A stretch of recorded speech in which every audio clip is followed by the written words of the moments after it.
Hi, this is Kim, or at best Kemba42, and I hope you all had a great Christmas and New Year.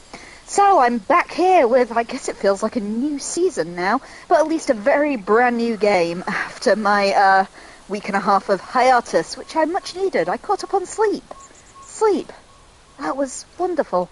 But anyway, this is my new game. Well, it's not that new a game itself. It's a couple of years old now. But this is my new game for the new year. So this is Black Myth Wukong on PlayStation 5, which is another Souls-like game. I think it's vaguely based on the Journey to the West.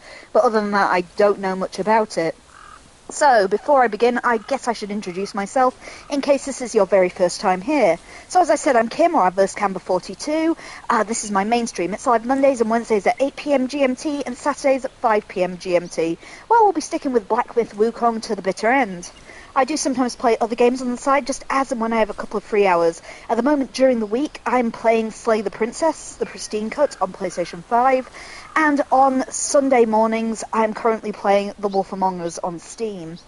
I also have an Adverse Camber42 Blue Sky account where you can get hold of me between streams. I'll try and always let you know when I'm going to pop on and play something in case you want to join me, see where I'm at, offer advice.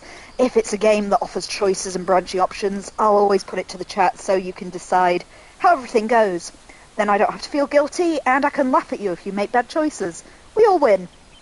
I also have an Adverse Camber42 YouTube channel where old episodes and boss fights are put up usually within a day of airing here, in case you miss any of Black Myth Wukong and want to catch up, or if you want to see any of the previous games I've played. My tastes are varied, there's a lot on there right now, which includes Bloodborne, Night in the Woods, House of Ashes, Lies of P, One Piece Odyssey, both of the Digimon Story Cyber Sleuths, both versions of Silent Hill 2, Psychonauts 1 and 2, Danganronpa 1 and 2, Cyberpunk 2077, Tales from the Borderlands.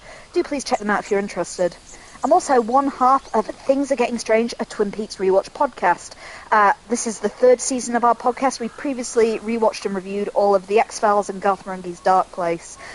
We post a new episode every Thursday, 8 PM GMT, and the next episode will be the first episode of Twin Peaks. So we've already reviewed the pilot episode if you want to go and check that out, just wherever you get your podcasts. And this Thursday we'll be moving on to the proper episode 1. Please check it out if you're interested, and if you can afford to do so, consider supporting our Patreon. It helps keep the lights on and gives you access to things you can't get anywhere else, which includes a full Let's Play of the 1998 X-Files FMV game for the original PlayStation. In the other rules for the channel, if you're watching this on Twitch, you'll see my channel is called Kim Swears At. That's because I swear a lot, particularly in games like this, where it's very easy to get frustrated. If bad language is something that you don't like, please do feel free to give this channel a miss. I won't be offended. I know I'm not for everyone. I will also always try to let you know if a game I'm playing has more adult themes. This is an adult channel, hence the swearing. But, you know, if I'm playing a game that I know has anything offensive, I'll try and give you the heads up if I'm aware about it. Again, just so you can pick and choose what you watch. As I've previously mentioned, the chat is here for a reason. If you want to offer any advice, please feel free to do so. Please just try not to spoil things for other people. And, you know, if there are any choices in-game, I might just open it up to the table just so you can decide how we proceed. I also, if you're watching this on Twitch, you will see that you have the option to redeem bits for various things, which include making me speak in Ralph Wiggum's voice, if that's your jazz, or alternatively to feed my cats. So Tiamat and Scheherazade are flanking me at the moment, so I will give them some treats now. There's also Schrödinger, our elderly baby. I recently posted up pictures of them all on Blue Sky if you want to actually see my kitties. But here we go. As Info has pressed the button, I will feed them. Hiya, Info Shark. Happy New Year. How are you doing today? So there's some treats for Tia before we begin. And let me just reach across. We've rearranged the room now. The Christmas tree's gone, so Sherry has got her judgment platform back. She always kind of sits just across the ottoman from me on her little cat tree. There they are, Cher. There's some treats for you. Treats come for you, Sherry, but I'm sure she'll figure it out. Yeah, Cher's got them too. Not bad. Oh, good. I'm glad you're well, Info. Yes, I'm great too, thank you. Should we get this game started? I've been wittering on for long enough. So, as previously stated, this is Black Myth Wukong, which I've never played before, but I've heard great things, so let's hope it holds up.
本我保住了，金我取到了。俺老孙啥功名不要，只求回到这花果山中了，过过逍遥日子。上面的天王老子信不过我懂。让你小子带些虾兵蟹将过来虚张声势，又想唬我回去做神仙。我也懂。我不懂的是，你他娘的杀我好子好孙！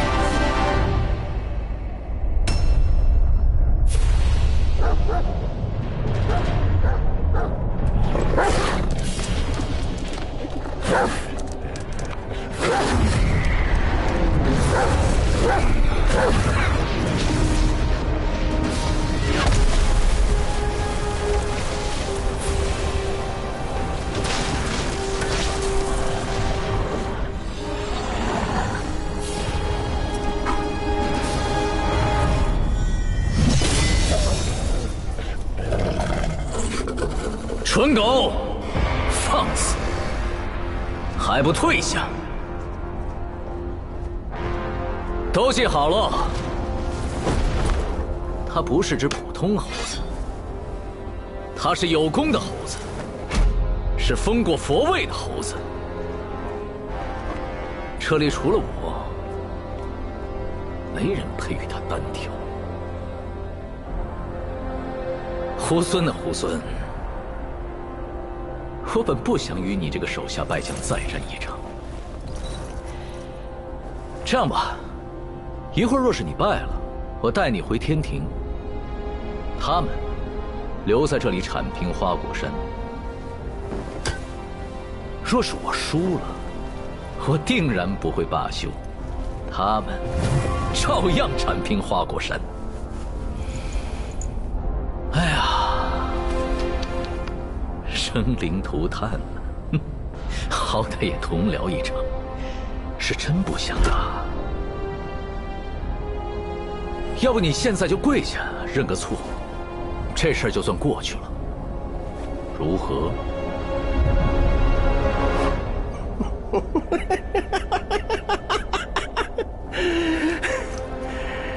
这么多年了，除了那只猪头，就属你最会扯淡，最能逗老孙开心。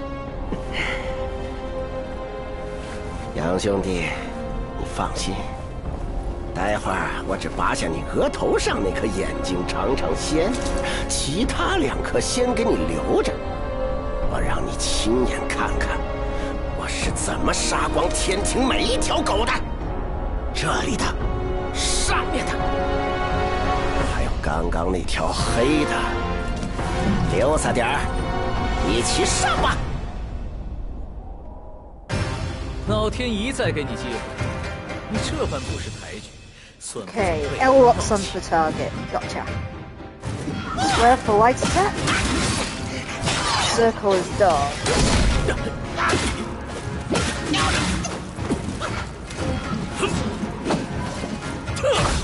Okay, not my favourite controls for Souls-like, but I can work with that. I prefer having trigger button attacks, but I can work with square. Square is the Nio way, I seem to remember.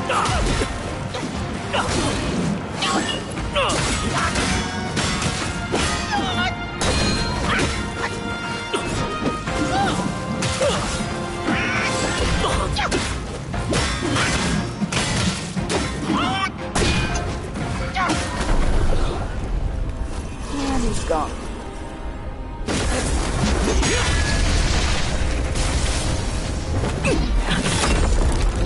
斗战胜佛，你可知这长生不老的佛位，有多少人求而不得？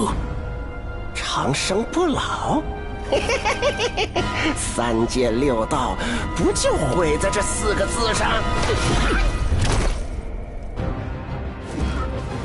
Okay, more. If this is one of those fights that I can win if I really try. Let's see where my health bar is. Maybe it is just a sample fight and I don't have a health bar yet.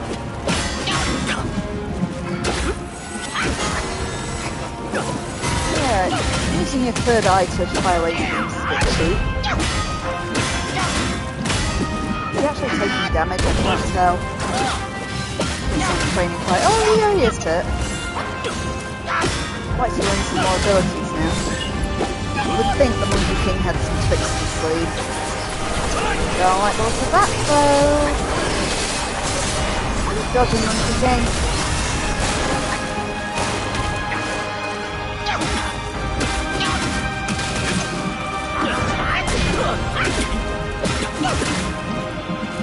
Satisfyingly quick at least. Which again, one would hope from the Monkey King.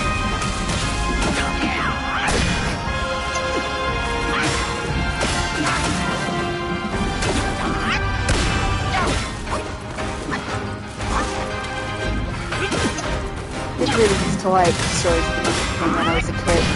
There used to be a now legendary live-action TV show called Monkey. It was on late night in the UK on Channel 4 that was great.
这就是你说的单挑？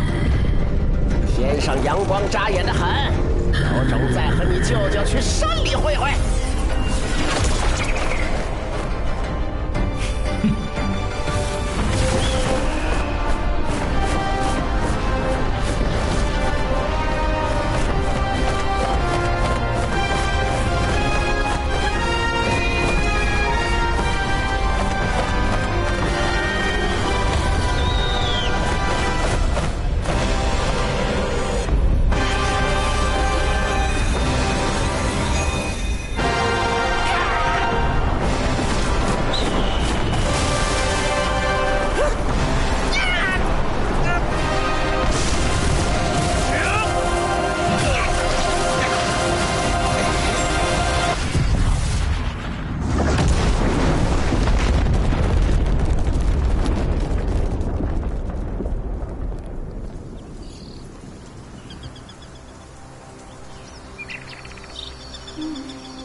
这便是孙悟空的最后一个故事。他一生豪杰，平生最喜自由自在。纵然得了正果金身，却还是受不得天条繁荣，一心想着回来这里与咱共乐天真。谁知他辞了佛位，欢喜还乡。有些人倒是越发放心不下。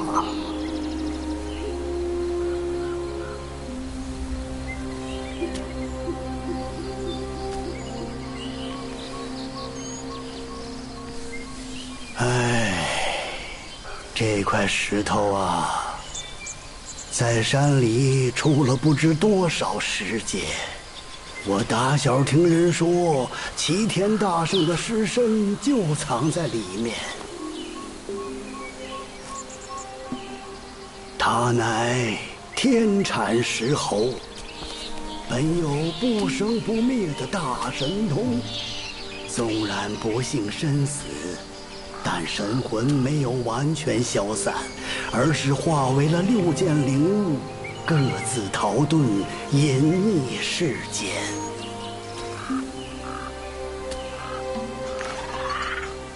这便是大圣6根的传说。可惜数百年来，无人亲眼得见。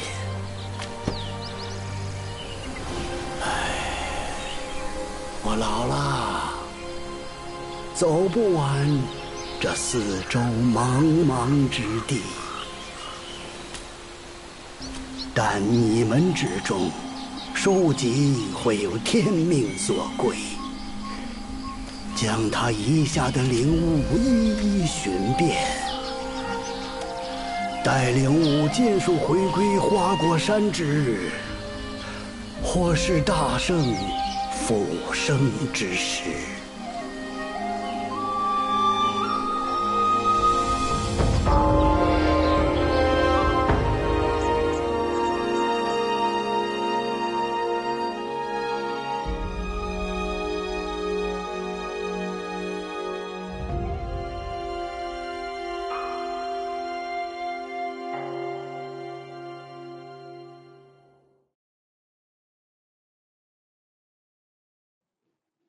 Okay, Chapter 1, Black Cloud, Red Fire. And we did get a trophy just for completing the intro there. Just in case you're keeping count.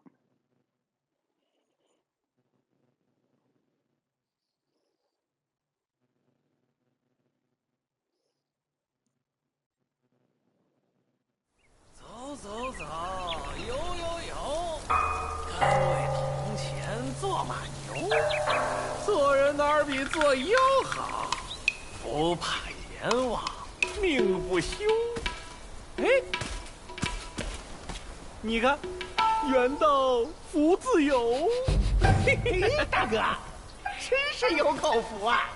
指不定是从哪个山头上滚下来的。这桃倒是识趣。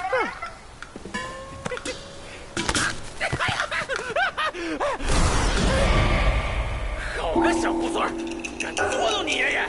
今日定叫你知道厉害！ Okay, same controls again. Lock on with R, change targets with R, yeah. And light attacks. So we're pressing on these fox people. And I guess Will is our souls. 不管来多少次，总是改不了这胡闹性子。 Okay. So we got roly-polies and light attacks in our arsenal so far. And a rather beautiful little world here. Okay, so what's that? R1 for sprint? Okay, so sprint's on the back button. Just having a little run around this clearing. Gosh, it's been a while since I've played a Souls-like. I'm feeling rusty. Let's see what we find. Form heavy attack with triangle. Where is he? Hello. Why isn't it working? Oh, there it is. Now we got it. That's a heavy attack. So he does a little spin of his bow staff first, and then flips it behind him. Can we combo that? It doesn't combo very easily though. Actions cost stamina. When stamina is depleted, actions will be limited. So that's my stamina bar right at the bottom. Okay. Up the stairs we go. Should have probably mentioned at the start as well, the other thing I meant to say is, if there are cutscenes, I'll try not to talk during them. You know, my belief is we should all enjoy this together. Okay, charged heavy attack. Hold triangle to build up focus. Charging costs stamina, but quickly builds focus. Okay. Ah, the weapon flashes when it's ready, at least. So we got that. What are you an enemy? Help if I'd locked onto you, wouldn't it? Yeah, that was the charged attack. thought I saw a little guy around the other corner. I want to go and see what's in there too. Oh, he's got a big weapon.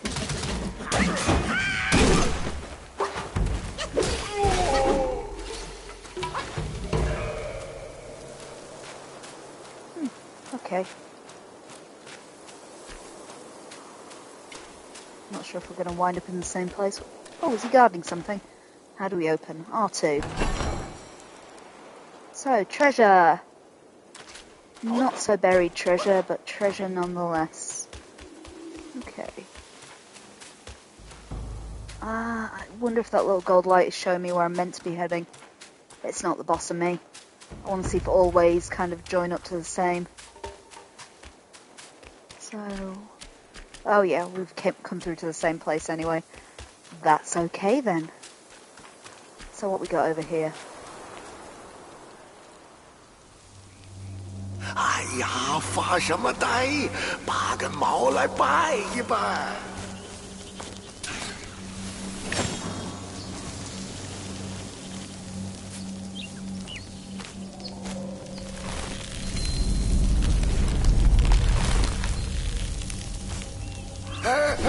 等等，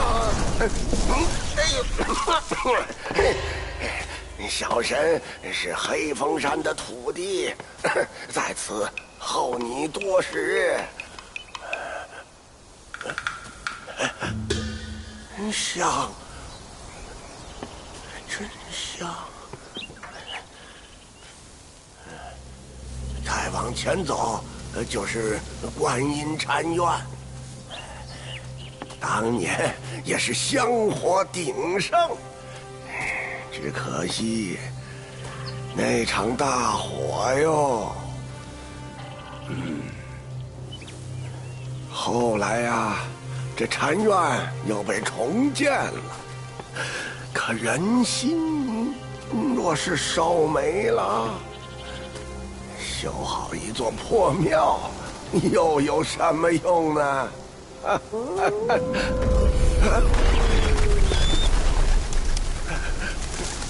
你不记得此地却是有些东西惦记着你。来者不善，小猴子自求多福。 Okay, we can open the journeys chart. Oh, I've got a map. Okay. I do enjoy maps. So we're heading through there. Fair enough, fair enough. I understand there are tons of hidden bosses in this game. For now we'll just explore, but I might have to refer to a guide at some point to make sure we don't miss anyone. Oh, here we go. More foxes. Hi, fellas. Oh, it's got a shield. We still got him.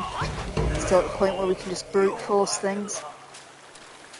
I wonder what the portraits are that he keeps saying. Okay, I've got a different menu. What's a portrait then? So that's my inventory. I have an incense trail talisman. Immediately frees the soul. Oh, it's like the dark sign. Fair enough. What we got? Tiny piece of gold. We got yarn. We got a general weapons material, so there's some kind of upgradey system. Coconut wine restores 33% of your maximum health, and you have one. Yeah, never a fan of one. Key items: the pine shaded temple. Oh, that's my map. Okay, so we pick up specific maps for areas. And our journal, portraits and know-how. Okay, portraits of lesser Yaoguais. So they must be just standard monsters. And then we've got Yaoguai chiefs, so I'm going to make an assumption here. Normal monsters, mini-bosses, bosses. When we've got Yaoguai chiefs and Yaoguai kings in there. And then NPCs. Oh, they're wolves, not foxes. Okay. So we've seen wolf scouts, wolf sworn swords, wolf soldiers are the ones with the shields, and wolf stalwarts, who I'm guessing are the ones with the kind of halberdy weapon.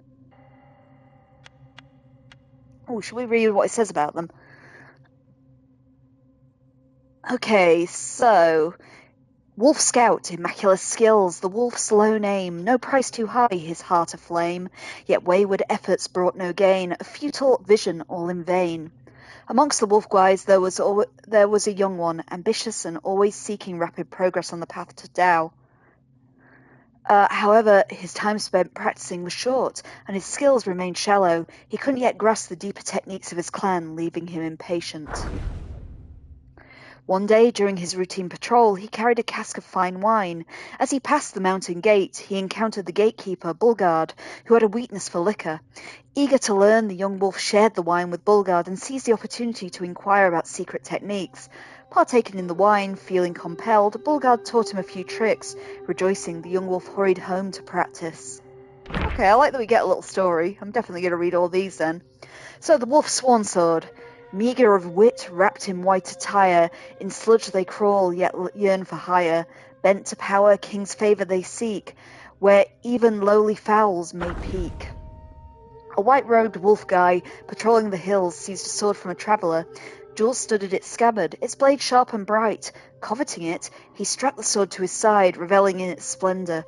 Yet, when it was given time to give tribute, he hid it away. The other guys chided, "Without offering such treasures to the king, how will you earn his favour? Or do you fancy patrolling forever?" The wolf guy scoffed, "Such treasures we cherish, the king barely notices. You offer a scrap of metal and dream of favour? You are fools." They dismissed his words, seeing them as mere excuses to shirk his duty, while they toiled on. The wolf guy indulged in peaches and drank where he could lay his hands on them, keeping the very best for himself. The others knew his punishment would come, and they waited. One day, the Black Wind King held a lecture on Buddhism in the mountain, speaking of enlightenment and revival. His guardians spread paper talismans, and they all were commanded to consume them before chanting and prayers. Hours later, the king inquired about their enlightenment. A pause fell. Then the white-robed wolf guy stood, and then the white-robed wolf guy stood, and there emerged others one by one. The next day, a decree was issued to the guardians. The wolf guy was promoted to a minor captain. All of the guys, puzzled, whispered amongst themselves. How had the wolf guy not only escaped punishment, but found himself rewarded? Hey, the wolf soldier. Sun-swept hills they guard and tread, from glint of steel their daily bread. Far flung from their native land, at nights for home their souls shall stand. Ever since the black bear guy returned from Guayin and crowned himself king, he boasted of the arts he had learnt. Tales of his newfound method of practice and power of revival allured many a guy to Blackwind Mountain. Seeking the king's flavour, these minions toiled with abandon. Amongst them, a wolf guy with tireless zeal worked with tireless zeal. He rose before dawn, patrolled the mountain, and continued well into the night. All the treasures he found were first laid at the king's feet. His life was one of labour, and yet without a moment to make friends. Despite his dedication, his presence barely stirred a whisper amongst the others, and his name was seldom uttered. And last of all, the wolf stalwart. Well, last of all for now, anyway. Neither sky cares nor earth will hold. By liquor's laugh bold spirits unfold. In drunken dreams a cosmos wide. Wake with worries cast aside. Rare was the revelry for the minor guys who patrolled the mountain paths, their delights not granted but taken in human guise, thieving sustenance from unsuspecting townsfolk. The charade proved fleeting, for the villagers grew wise to their deceit, and the guys oft caught in mid-bite were not met with the town's rugged justice, deterring their mischief. Amongst them was a wolf guy with a penchant for drink, who, on a day of indolence, lay beneath an ancient tree. Suddenly an elder wolf, cloaked in feathers of a crane, appeared to him asking, "Why forsake your patrol for idleness?" The wolf guy sighed. "I long for drink, but the townsfolk see through me. I'm left to quench my thirst only in my dreams." The elder chuckled and whispered a secret. "Secret? Conceal yourself behind the curtain, and the sacred spirit's liquor shall be yours to drink." Then, with a shift of form, he vanished. Wavering in doubt, the wolf guy transformed and hurried into the town's shrine. There, veiled behind curtains, a sacred effigy stood, its origins unknown, the altar laden with delectable offerings and fine spirits. As advised, he nestled himself between the curtains, indulging in the liquor, until his belches betrayed him to the gathering crowd in the shrine. Trapped between the curtains, the wolf guy listened as the voice rang out, "The wine jar I offered is empty. Tributes were received." A chorus of prayers erupted, beseeching favour from the immortals. From that day forth, the folks from miles around flocked to the shrine, affording the demon endless drink. But as days passed, the once delightful treat turned bitter, and those prayers, be them pious or greedy, weighed heavily upon him with helplessness. One day, unable to endure the bitterness any longer, the wolf guy burst out from behind the curtain, hoisting the jar and smashing it onto the altar amidst the screams of onlookers. With a deafening crash, he suddenly awoke beneath the tree. No shrine, no incense, no crowd around. With a tired sigh, he took up his axe and set off to patrol the mountains once more. I do like that it gives you little stories. Anyway, let's continue on our quest to the shrine. Got another little wolf soldier guy. Hi, fella. Whoa, whoa, whoa, I'm attacking with the back button. Bad, bad, bad. Square to attack. I've already forgotten how to control him. What have we got over here? Oh, another axe flanker. I saw something red behind him too, or was I imagining it? Maybe it was my ability. There's something I can loot there. Mushrooms! Come on. A 9-capped Lingzi. And again, much like when I played, there was another one I played. Royal Fallen Dynasty, that's the one I was looking for. I can't speak any Chinese. If I am butchering any of these names, do let me know and I'll try and correct myself. I'm just kind of reading them out phonetically because I don't actually know what the words should actually sound like. Oh, hello. There's a monkey.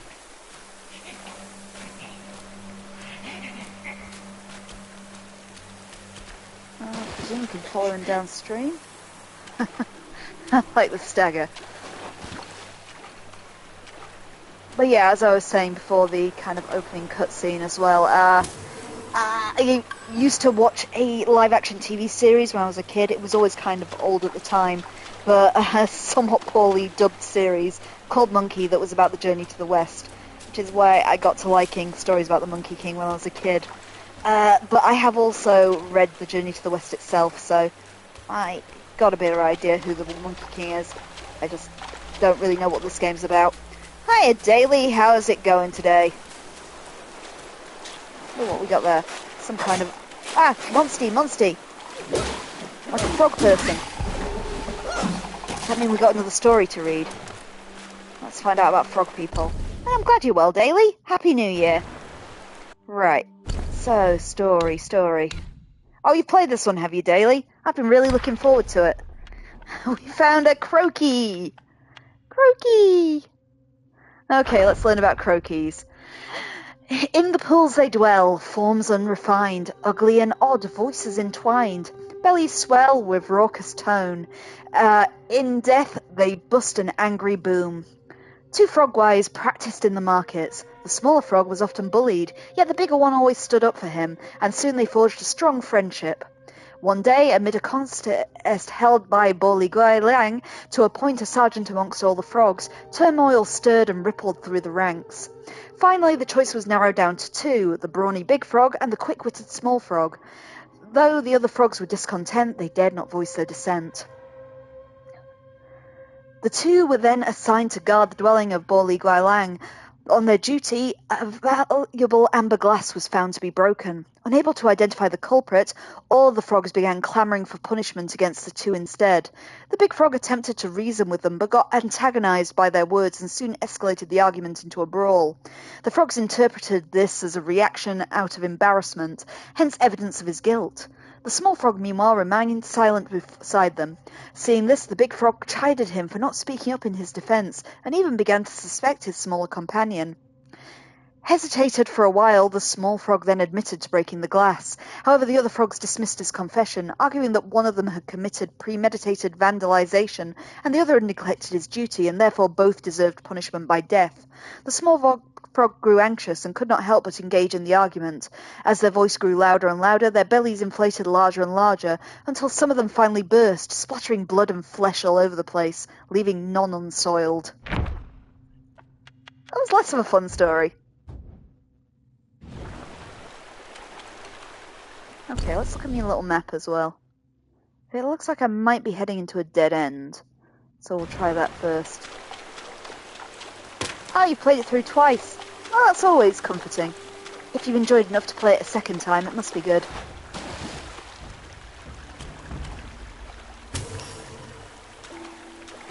Admittedly, I haven't played it long enough to form an opinion yet. I've been enjoying reading the stories. What we got there? Are they baddies? Yeah, I'm targeting him, so let's assume so. Oh, he's a bit of a tougher one, though. How do I use the gourd? L1, right. This may be a mistake. Ah, especially as I can't remember how to use my charged attack.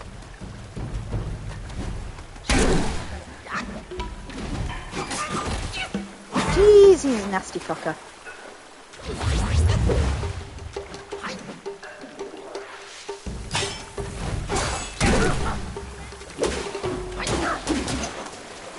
Okay, let's try one more Healy. Yep, that's the toughest enemy so far. Oh, we got another story! Oh, what's that? Shiny. And we got a... Oh, some will. Some more of the souls. Okay, this was a dead end. We just beat up a little guy. Well, a slightly tougher little guy. Oh, you didn't realise it was a Souls-like when you played it either. I did know that. I think my other half bought me this for... maybe Valentine's Day last year. I've been sitting on it for a while. Okay, so that was a crow diviner. He knows the world's fate through divination, yet he cannot secure his own salvation. In what he thought was a place of peace, fate's tangled threads never cease. It is said that the crows gathering in temples, having listened to sutras and teachings every day, developed a spiritual nature and could predict fortune and misfortune.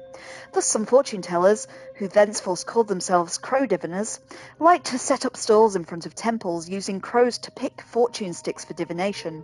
They always lit sandalwood incense, which symbolized the temple, at their stalls and claimed that the crows were the spiritually enlightened ones from the temple. One such crow diviner had a crow he raised from a chick, which could communicate with him using specially made fortune sticks. Every day he sent the crow to various parts of the city to observe people's lives. When the clients came to seek fortunes, he would use the fortune sticks to inquire about information from the crows. He mixed this information with his own understanding of human affairs, weaving prophecies that were half true, which often managed to deceive. One day an official came seeking a fortune, offering a large sum of money. The crow diviner told him that an official career would be prosperous and that he would reach a high position. Unexpectedly, the official not only failed to get promoted that year, but was demoted instead. Enraged, the official brought his household servants to demand an explanation. The crow diviner used information gathered by the crows to explain that the official had not spent enough money on the temple renovation, which magically convinced him. The official, deeply believing in the abilities, even introduced the crow diviner to his colleagues. The crow diviner amassed a considerable fortune through this, but knew too many secrets of the officials and feared for his life. He decided to change his career. One day he attempted to drive all the crows away, but they refused to leave. The crow diviner tried various means to get rid of them, but the crows, unable to endure his mistreats any longer, attacked and pecked him to death. Afterwards, the crows transformed into human forms, donned the attire of fortune tellers, and continued to sell fortunes around the temple, deceiving the people as the crow diviner had done.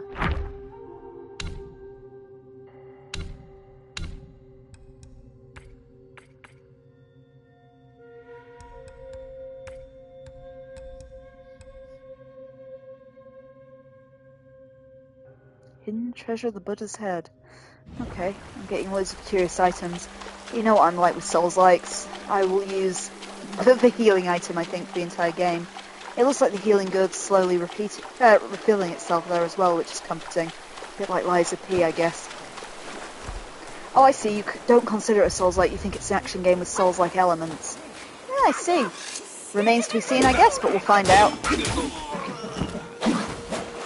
Yeah, out the way, fucker. I have been playing over Christmas and I haven't quite finished it yet. Banisher's Ghost of New Eden. That's kind of like an action RPG. It's a pretty good game. It's a lot longer than I thought it was going to be. I heard it was Don't Nod, and therefore was expecting something more like Life is Strange. I wasn't expecting such an intense RPG. I'm really enjoying it. The narration's great and the voice acting. It's just heavy. It's a very, very dark storyline, and it's taking a lot to get through it.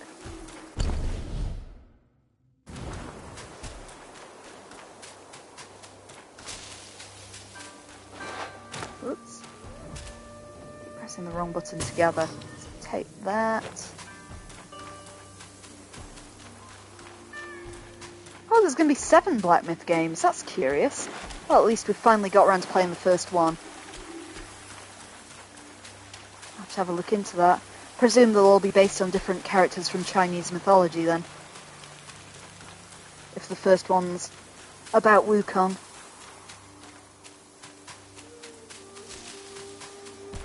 Oh, fuck. I found a boss. No! I don't have any healing items. Fuck off! The next one will be Zongqi. Okay. I'll have to look up who that is. I'll be back for you in a minute, Bulgard. I'm not sure what our equivalent of a shrine is in this game, but I'm sure we'll find one. Maybe it was that thing I saw on the road before. Ah, like that. Okay. I reckon that's a shrine. Yep, where we can rest. Okay, we know just around the corner there is a guy. Okay, I've got gifts from getting the deluxe edition. Let's redeem them. Okay, let's see what they are. I presume they'll be in my little inventory then. Let's see if they're cosmetic or if they actually do anything. So, our equipment. Oh yeah, we got some way better stuff. Well, might as well humbly partake. So, that one appears to be the best chest. Whoa, whoa, whoa, wrong button. So we got different masks and circlets. I hate wearing helmets because they cover your face, but hey. Oh, I love the lion. That's awesome. The eyes blink, yeah! Oh my god, that's cool. But unfortunately, I think that's slightly better. Moderately increases will gained from defeating enemies. Yeah, okay, that. The opera mask is the best one, I think. Okay, gloves. The arm guards of opulence appear to be my best option. There doesn't seem to be a weight, so that's good. And his feet.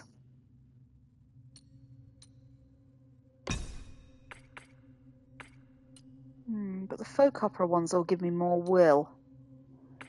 More stamina, more will. I guess stamina is probably best for when I can get it, though.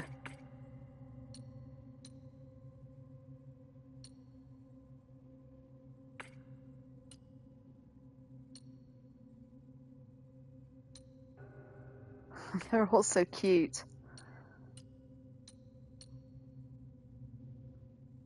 I love that one as well. It's covered in coins.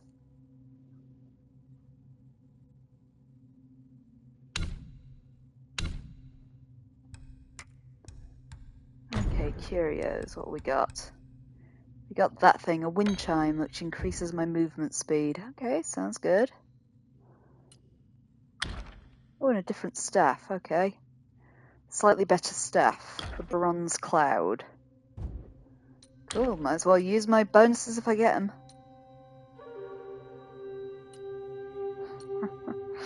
Sorry, just enjoying the folk opera set.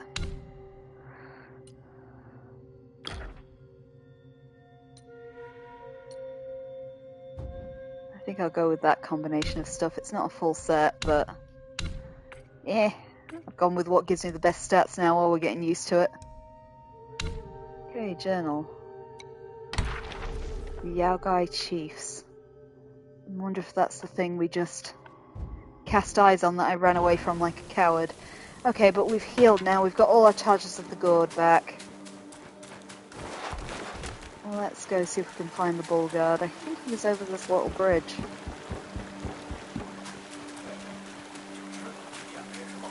Hey, you. Okay, let's go panic in the face of the first wall boss guy, I guess. If I can find my way back to him. That's him, isn't it? Yep. Hey, Bulgard.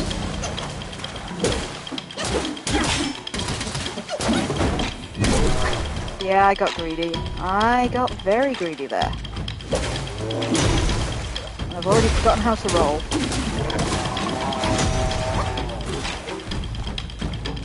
I keep trying to attack with the back button, which also isn't helping. Oh, feck!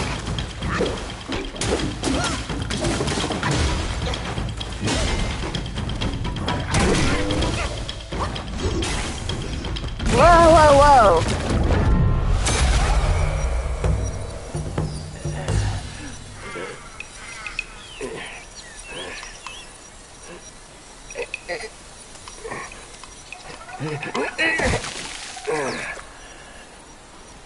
许久不用，没成想这定身术倒还好使。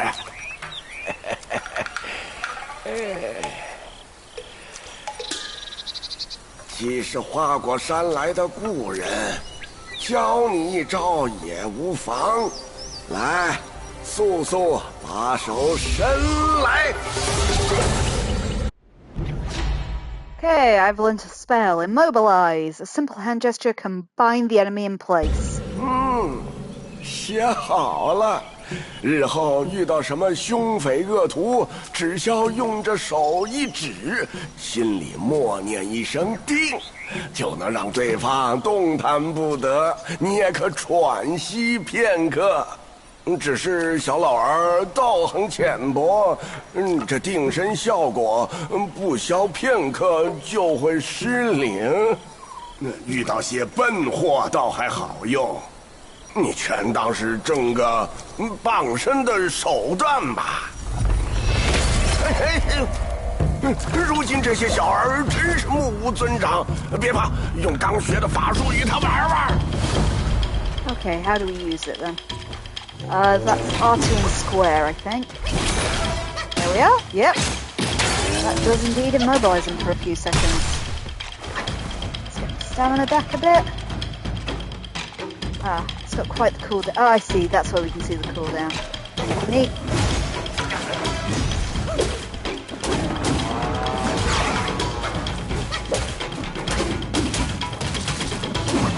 He makes like a little double of himself when he dodges. That's quite cool. Ah, there he goes. Hooray! First boss down. Well, that was painless. I have fought much worse first bosses in games than Bulgard. Alright, let's see if we get a story. Because, you know, that's now my biggest concern in this game is the acquisition of stories. Okay, the Bulgard. Majestic of height, he looms with might, in heavy armour ready to fight. His eyes a fearsome vacant lot, a sage or fool we know not. Being the gatekeeper of the mountain was a thankless task indeed. For more than a century, Bulgard stood watch, never once climbing the ranks. Yet he voiced no grievances, for his devotion to the king was his sole concern, and the king's pills his only desire. He treasured those pills with a lacquered box of pear wood lined with silk. Each time he partook of them, he performed a ritual, a process of cleansing, rinsing, and offering incense to the universe, thanking it for its gifts. Many a lesser guy has tasted the king's rewards, but none with such reverence as Bulgard. One day, a curious guy inquired, "How do you maintain such vigour despite the tolls of this job?" With earnest simplicity, Bulgard replied, "It is the king's pill that fuels me. Take more and you shall be as I am." The guy confessed, "We've partaken in our share, yet feel nothing. Perhaps the king's gifts to you are finer." Bulgard was aghast. "From the same hand we are served. How could there be a mine and a yours?" The Gwai, still sceptical, insisted on the exchange of pills. Soon after, the Gwai felt no change, while Bulgard remained as robust as ever. Some say a fool's luck, but perhaps it's a lack of wit what is compensated, but the power draws from blind devotion. These stories are brilliant. Love it. So what's self-advance? Let's have a little look. Oh, I see. We've got talent trees by the look of it. So there's my spell, and there's my foundation ability. So we've got foundation and staff stances. What's a staff stance? Smash, pillar, and thrust. Okay. Curious. Hold to awaken. Enable sprinting while charging. I see. Okay, and foundation abilities. What we got? Stamina. Moderately reduces stamina cost of sprinting. Moderate. Okay, that sounds pretty good. I do like dodging. Slightly increases the engaged distance of light attacks. Mobile spin. Move forward while using the staff to initiate a mobile spin. Survival. Maximum health, maximum stamina. I see, and they got pips. I might reduce the stamina cost of dodging, because as you know, I'm quite fond of dodging. Trophy, a spark of thought. And that's unlocked. Makes each initial dodge more agile and flexible. But I also like health and stamina. Let's just put a point in each to start me off. There we go. So sparks are talent tree points, I guess. Alright, anyway. So, Bulgard defeated. Oh, it's teaching me how to awaken sparks. Sparks will not be lost upon resurrection. Okay, so if I die, I retain them. That's also comforting. And very generous. Oh, you didn't know much about Wukong while playing the game. Said I know a little. I used to very much like the Monkey TV series when I was a kid, and I've read Journey to the West. Oh, I like monkey stories. Oh, they're hard to spot, those little wolves. I keep not seeing them until I hear them kind of shout there. What does my map look like on this side of the wall? Okay, again, it's basically linear, but just with a couple of little side things I can go and poke.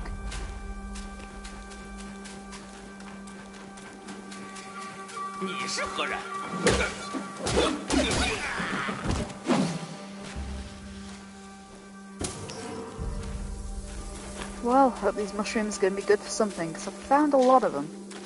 Oh, frog guys! Okay, they kind of explode and put a ping of poison on me, I think, when they die, so we'll back off when we kill them. I guess like that story about the frogs exploding when they got raucous. Get those water lilies. They're jade lotuses. What else we got? Yeah, sorry especially if you're watching this on YouTube after the fact, but I get distracted so easily. Do not expect anything to be a straight walkthrough. You've got to have me poking in every corner. I will probably, before the next stream, look up where all the bosses are as well, just so I don't miss anything. I'm not sure if you can backtrack in this game, and I do enjoy a boss fight.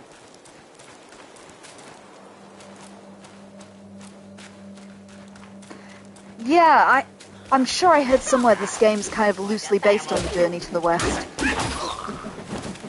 I'll let you know as we progress.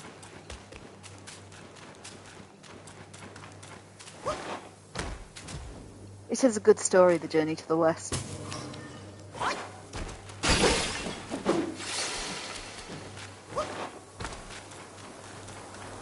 Okay, what's that? There's a hole. Yeah, but my glowy thing's going that way. Does that mean it's where I'm meant to be? Am I on a dead end now? That's a dead end over there. Okay, so the glowy thing is my progression. It's showing me the way through the chapter, I think. Can I ring that? No, but I can shatter it into a million pieces. Good to know. What we got? Meditate.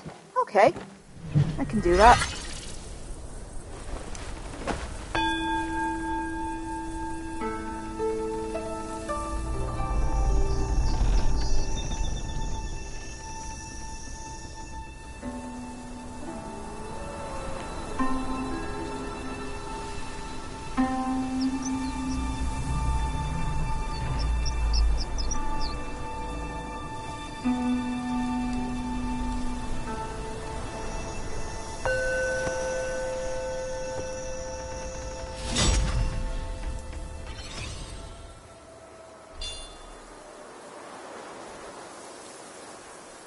Okay, so we get sparks for meditating. That's nice.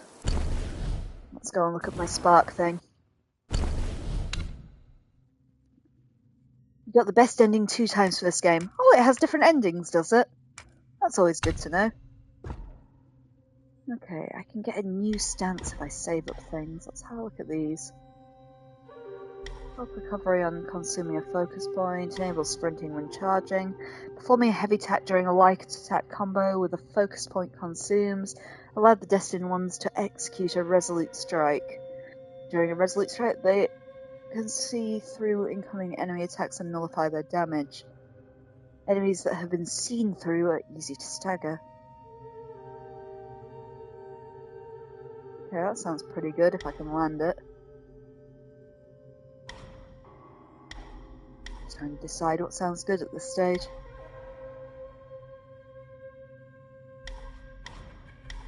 What we got?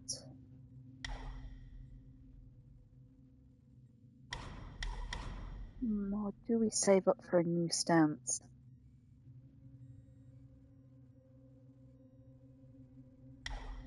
I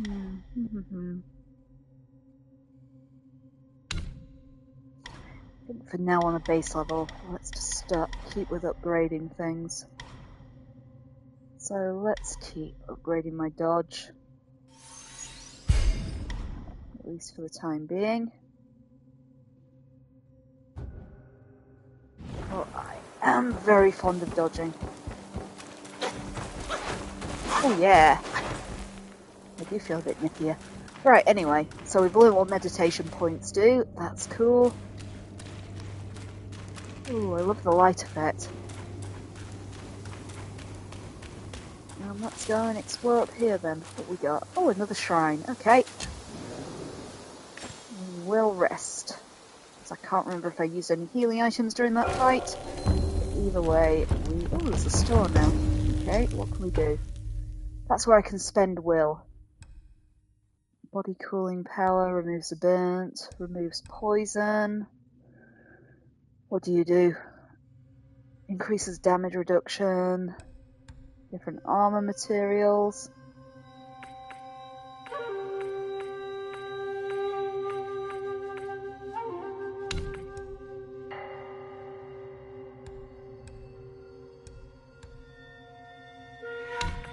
I see, and I can get more will by doing that. I'll save my will for now though. And we'll sell for defense. Reignite the sparks. Okay, so that's how I reset talent trees, I think. So that's cool.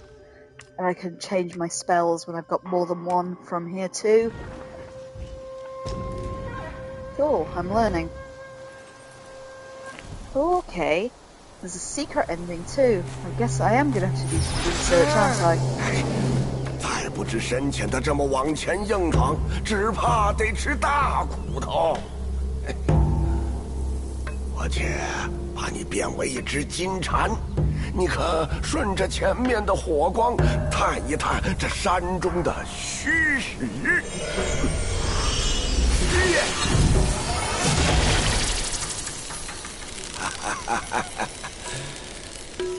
小庙还有诸多神奇妙用，日后你自会明白。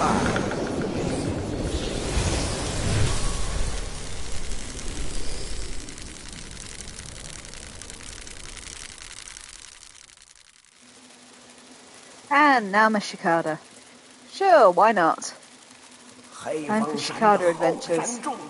藏着不少秘密，想四处探探的话，务必留神金蝉的存续时间。若是遇上穷途迷路之处，小神自会暗中提点，放心去吧。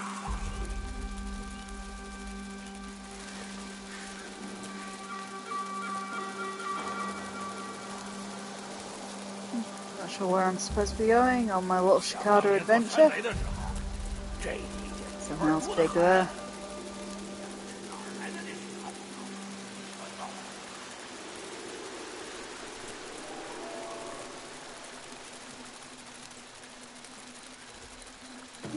Shikada adventure time. Something big wandering around over there. Saw it through the trees. Look at that fella.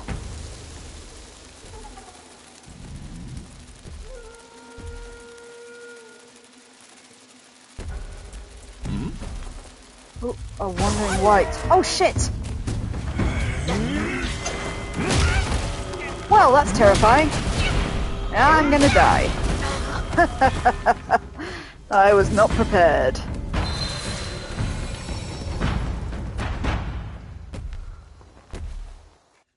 Thanks, Shikada.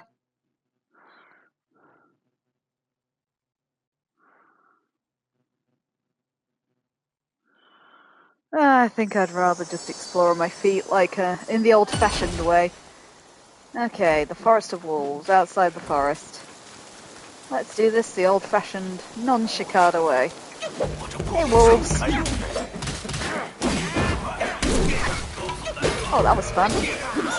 I like the kind of dodge attack. Did just you two? I thought there were 3 of you.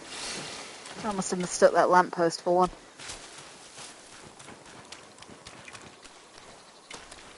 Hey, Laura, how goes it today?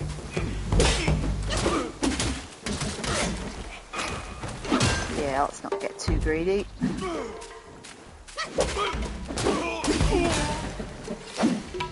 Oh, good, glad you're well. Yes, I am too. It's a very nice forest. It's a very pretty game.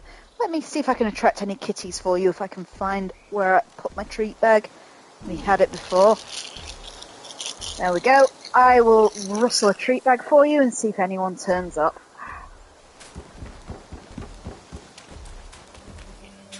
Okay, that's the terrifying thing that killed me before. Let's go round the houses then and see what's in the other direction.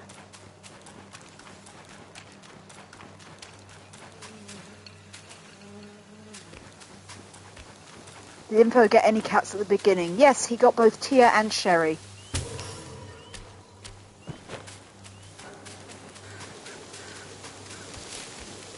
And hopefully they'll be back for you shortly.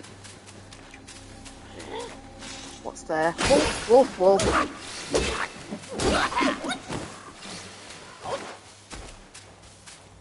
Is that his dying little yelp, or is there another one? There's something over there. What we got? Oh, I think it's one. Oh no, it's new enemy. It means we get a story. Fuck that.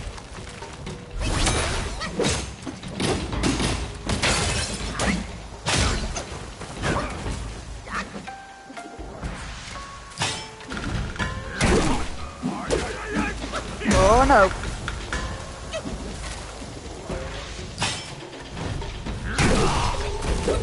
Well, we got him. Let's see our story. Oh, Share Bear, would you like some treats? Come here, little angel. My manager has come to get her treats. Yeah, good girl. We're besties now, aren't we, Share? Come on, Share Bear. There we go. You got one of them at least.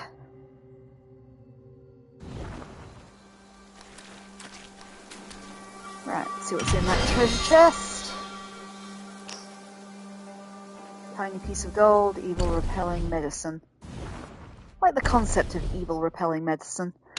So let us put some more points in advancement. Where's the health one? Because that monster is scary as fuck down the other route. And we're presumably going to have to fight him sooner rather than later.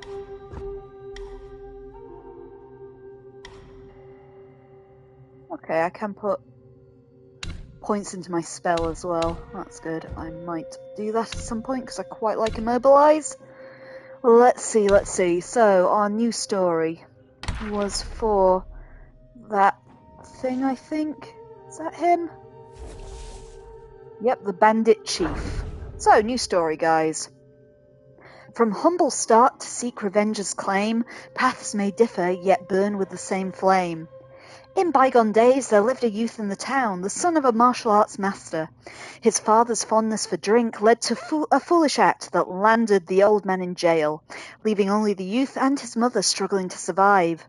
As their situation grew dire, the young man took on any work to make ends meet. The villagers praised him for caring for his mother, deeming him a dutiful son.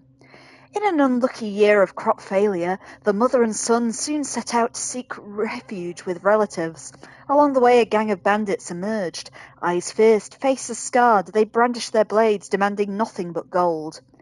The mother and son, destitute, resorted to begging for mercy, but the bandits showed no mercy and were intent on killing them. The young man, believing their death was imminent, seized a bandit's knife with a resolute heart and ended his own mother's life and pledged himself to the bandits. And so he joined their ranks. News of the incident spread, and people condemned him as a coward, truly a cursed son. Years passed. One day, the entire gang of bandits was wiped out, leaving no trace. Some said a hero had come to rid the land of evil and uphold justice. Others claimed a guide emerged from the mountain, bringing a long-delayed reckoning. Debates raged on, but eventually the topic faded from memory. One day, a man covered in blood stumbled down from the mountain, recounting an encounter with a towering bandit, neither human nor guy, wielding a massive blade to rob the roads. His face bore an uncanny resemblance to that cursed youth, yet spoke of freeing humanity from its burdens. Gotta love a story.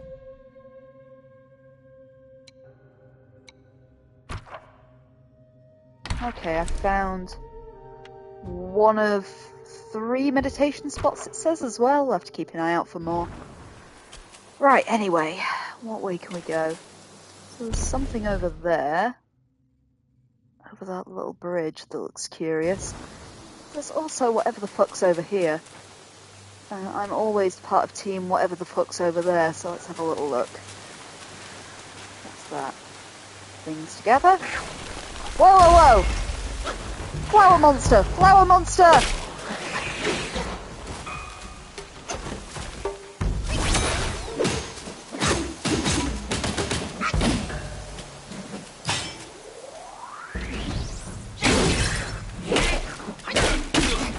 Oh, is that a wolf sneaking on me as well?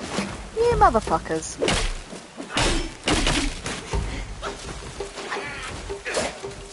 Oi, cheeky bastard.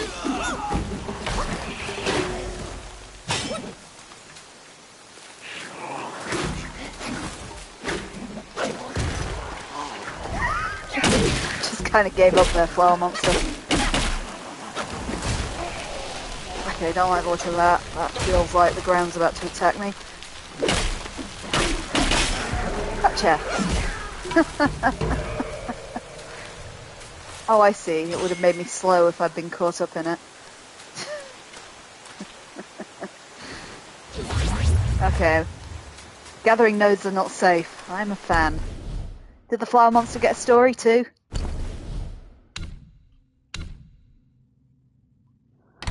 Yeah, I think we get a story. Ginsengling! Yay! That sounds adorable.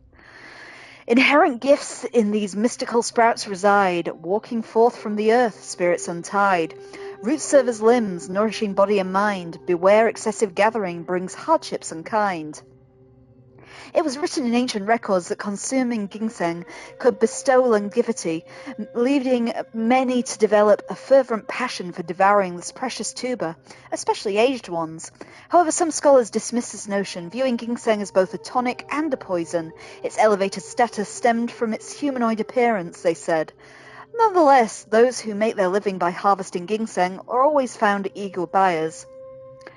Deep within the valley, the younglings of ginseng shoots trembled with fear at the unmistakable sound of footsteps. It was the dreaded rhythm of the ginseng harvesters' mountain shoes, crushing thick layers of decaying leaves and rocky earth. With every eerie resonance, the siblings of ginseng plants vanished, disappearing one by one.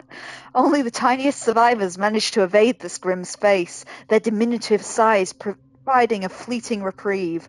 Yet they bore the mark of fate, a crimson thread, marking them and restraining them. Who knew when the harvesters would return to dig them up once they grew to their full potential?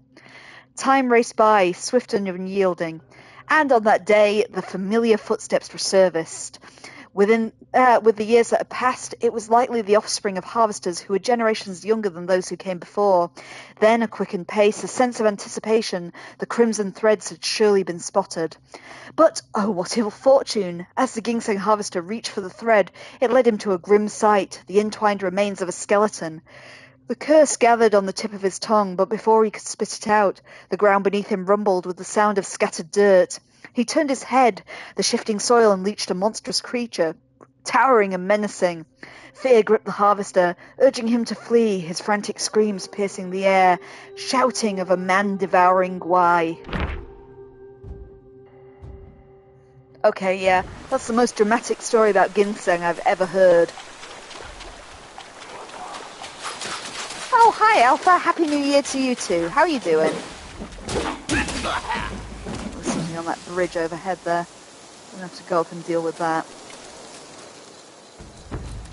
Okay, the big nasty's over there. We can continue clearing the area around first then. I don't want to miss out on anything.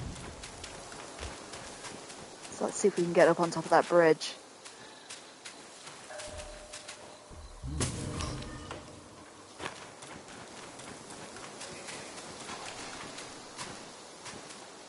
Yeah, it has been a while, Alpha. Laura's correct. Hey, hey, hey, hey, none of that. Stupid archer. Oh god, my health. Didn't realise how much that took out of me, that shot. Feck! Can't remember how to heal. Oh, fucking hell. Okay, that didn't go well. Right, let's see if we can... Not sure how far away I need to be to use my freeze ability, but let's give it a go. Was there more than one of them, or just one? Just one, I think. And I have learnt I can use my freeze ability from quite far away. Okay, there was definitely someone over here I didn't horribly murder. Did I look in that corner? Yeah, must have done. Yeah, I hear ya. They're just the little wolfy guys. Yeah, they are.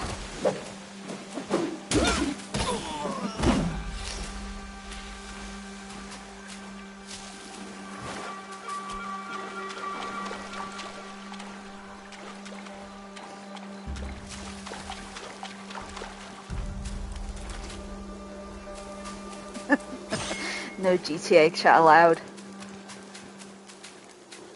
What's GTA? Is that the game that you guys have told me has been coming for about the last year or so? I'm starting to believe it doesn't exist. Oh, okay, I found a little tunnel. Is this a new place? Is this an old place? I can't remember. Can I trust mushrooms to not turn into huge monsters and attack me? Hey, that looks exciting. That also looks like he's going to be a little toughie standing in front of it. Oh, it's another one of the crows. Yeah, he was pretty unpleasant last time, to be fair. And I don't have any health left. Oh, shit. Yeah, that's going to be death. Okay. Ah, you can't access the chart when dying. I want to see where he was on my map. I'll have to try and figure it out.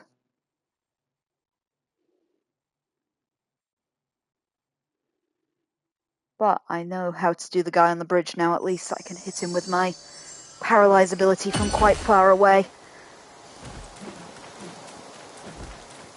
So, let's have a look round, see what we got. Hey, wolves! Which one's coming first? Oh, you're both just going to stand there like lemons.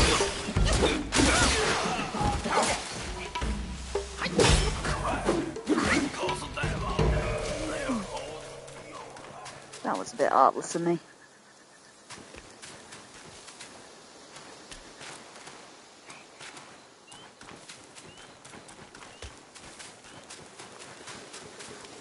Am I taking good care of the Frokies? I am indeed. I've got a new Frokie as well. We have Bud and Koro, the Vietnamese banded bullfrogs, and I've got Pizza Roll, the Pac-Man frog now. So there's 3 of them total. Pizza gave me a minor heart attack earlier, but other than that, they're all doing good.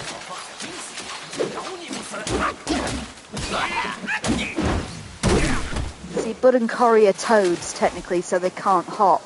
I'm not used to having a frog that can jump at me, so Pizza made a valiant escape attempt earlier because I was feeding her and she just sprang past me out the tank. I've learnt a valuable lesson from this. It's a good job I put the tank on the floor to feed her, really, but I had to chase down a frog as it escaped across my room. Okay, I think that crow guy was round here somewhere. Yep. Let's fight him first. Let's see if I can remember how to do the big attack. That's it. Yes, it is. The last crow was quite vulnerable to the big attack too.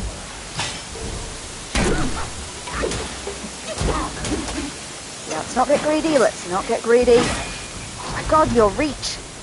Motherfucker. Right. There we go. Crow out the way.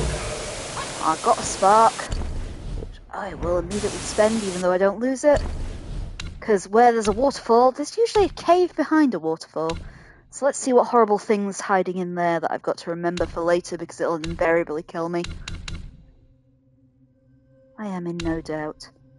Okay, self-advancement. We figured out I could increase my magic earlier as well. What can I do? Moderately increases the damage dealt to immobilized enemies. I do like that. Hitting an enemy with a light attack extends the duration of the next immobilization inflicted on them. Can stack up to 5 times. Both pretty good.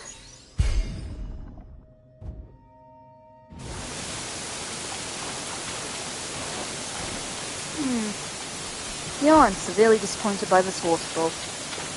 Nothing hidden behind it. Or at least, nothing I can access at this precise time without a waterfall stopping power. What was that? I hear you, Wolf.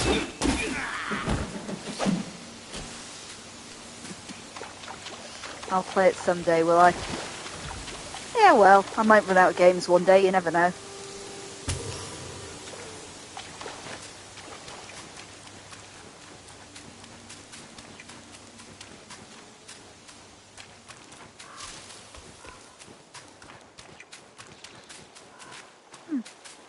And I'm totally lost. What's new there? Okay, we're coming over the top. That's where that treasure chest was. Where's Bridge Wanker? Let's try and deal with him. I think he's on the other end of this bridge. Might be easier to get him from the other side, so I've got less far to run. I'm not sure what Monkey's stealth is like. We'll just run across there before he zaps me. Unfortunately, I'm running out of enemies there to kill before we go fight the big nasty.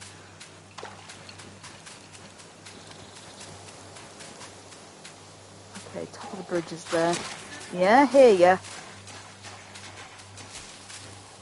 Shooting away like crazy. Let's get my spell ready. Where are ya? There he is.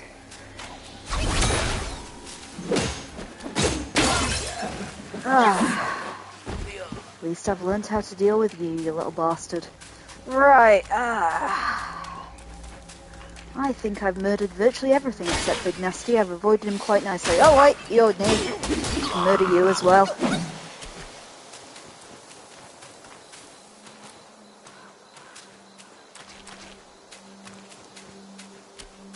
Not sure I've got all my healing pot charges is the only thing. Let's have a little sneak around.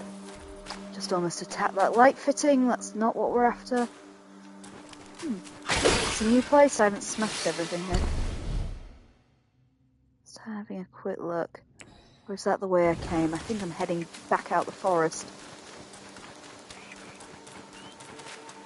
Yeah, I've got a feeling that's back the way I came in it. I'm not sure what keeps making that noise though. So let's carry on. Hey!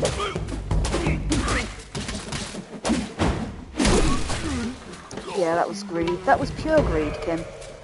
There's Big Nasty. Have I spent all my skill points? Is there anything I can possibly delay fighting this thing with?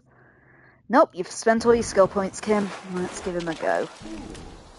I'm not optimistic. As I try and sneak around the side away from him. He floored me last time, but then he did catch me by surprise last time. Let's see if we can do this any quicker. It does seem very, very tough there, though. Fuck! Yeah, I ran into that, didn't I? Whoa, he one-shot me, okay. This is possibly not a fight I can win at this point, then. It might be one of those bosses I've got to sneak around and come back to.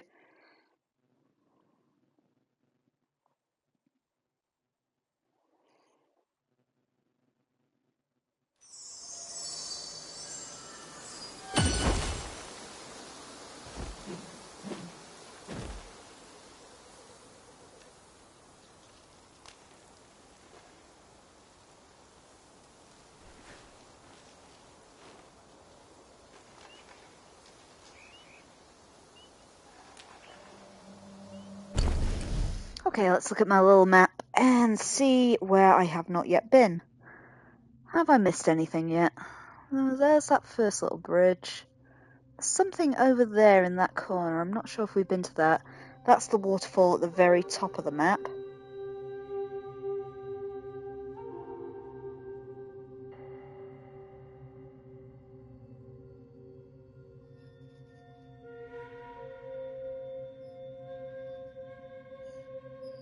It looks like there'd be something at the back here where this kind of blue gate is too. If we can get around the Wandering White. So, let's give that a go.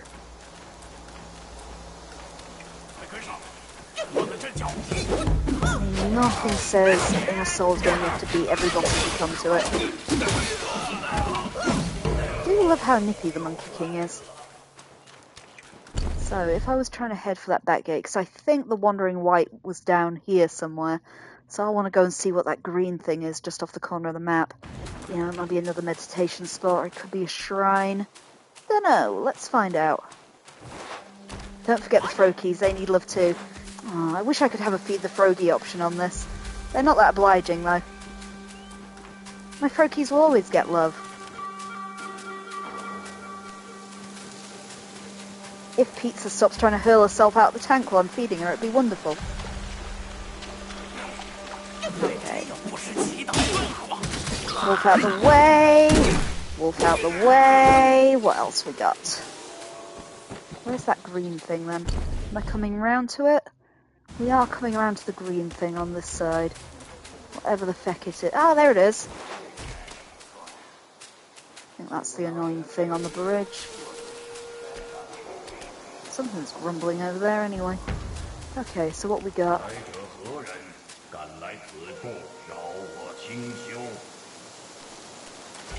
Okay, it's you. There's another boss. He's grumbling at me. Let's go see. 又是只猴子。施主不如放下棍棒，也同我学点佛法，如何？ Yep, that looks horrifying.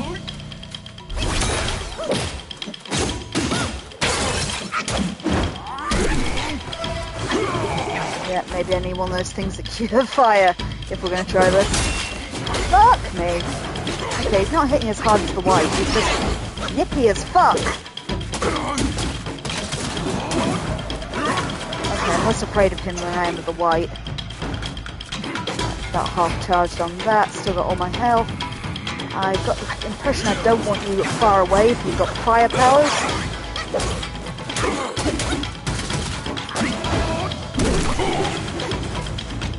Whoa, you can throw the thing. Okay. Throw the thing. We surely do not want to keep putting distance. Whoa, whoa, whoa, whoa, whoa, buddy, bow. Shit, that was bad. I can put out fire by keeping rolling on the ground. Okay, good to know. Got me while healing there, but we can freeze him again at least. Yeah, don't get greedy. Do not get greedy, Kim. Nearly got him. Gosh, he's terrifyingly fast. Right.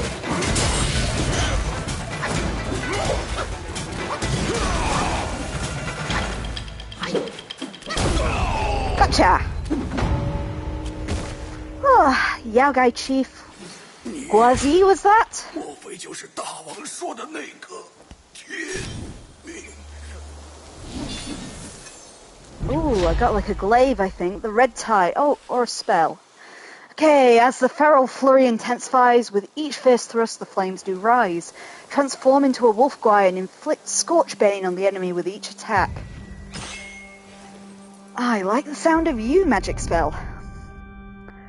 Okay, weapons and valuables cherished by Yaoguai often carry lingering obsessions from their deceased stoners. Collecting them grants the ability to briefly take their forms in combat. Each transformation has its own strengths, making them worth experimenting with.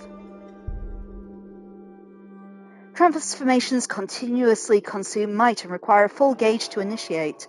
Using spells during a transformation further depletes might, and once fully depleted, detransformation occurs automatically. Subsequently, might will gradually recover. Okay, we'll have a play around with that. Let's see what else we got. We'll have a little look around this area too, actually. Oh, he'll have a story as well. We're going to have to read the story. One-track mind. Quite hurt too. Let's have a drink. What that? Oh, I can ring a bell?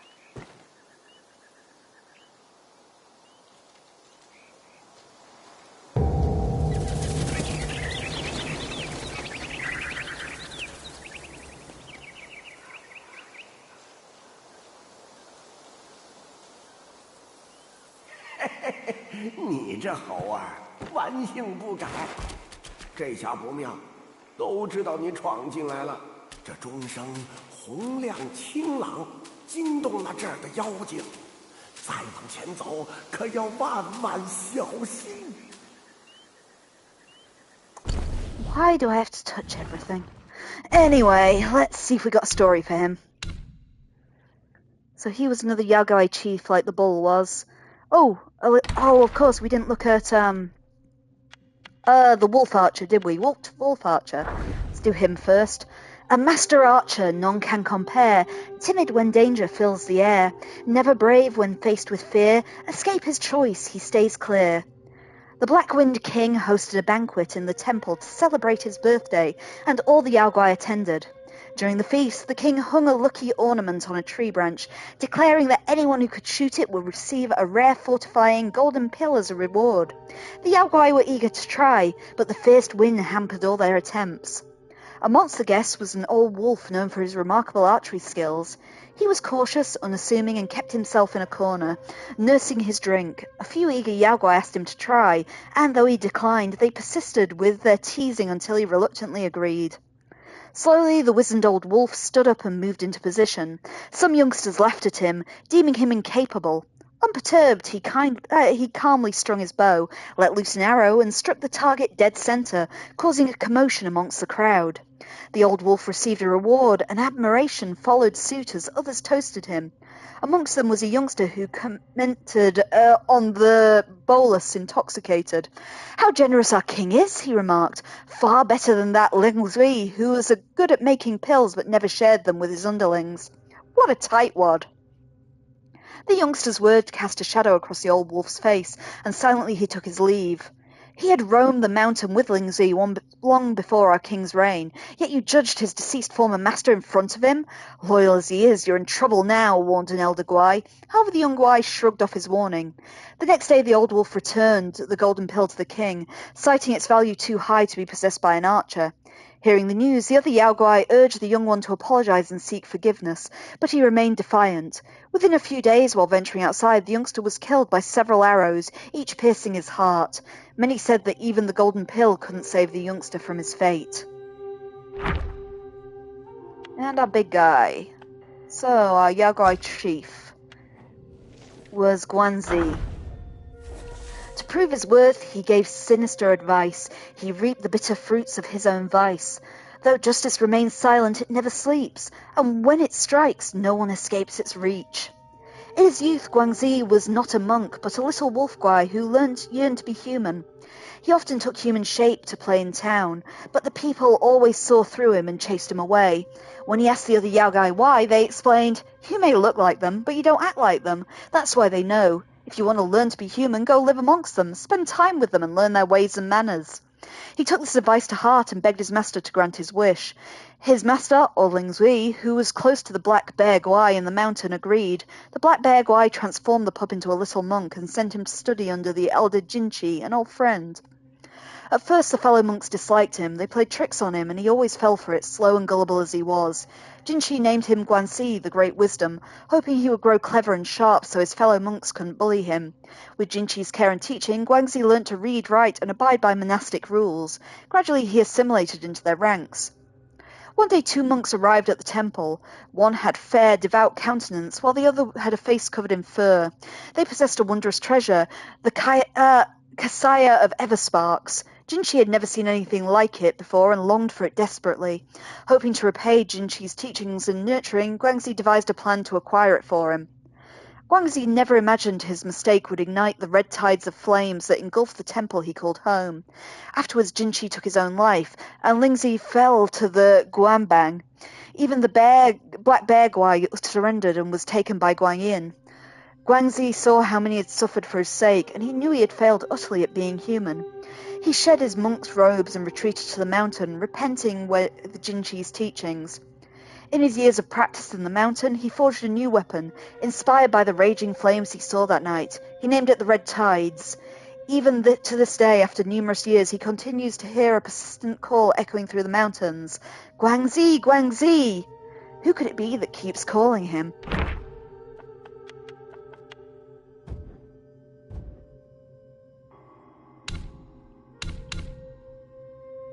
Okay, we got some more points. Let's see. Let's go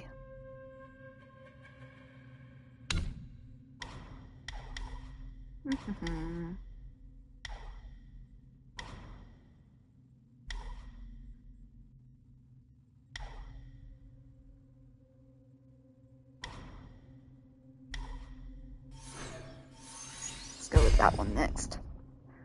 I should put some more points in health at some point. Right, anyway, let's have a look around.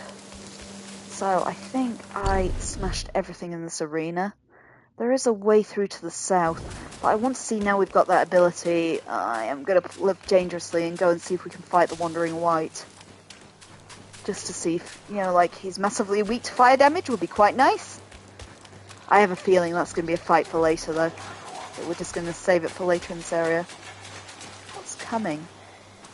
Here's something oh, it's the archer up there. Never mind. Though I do want to go back via the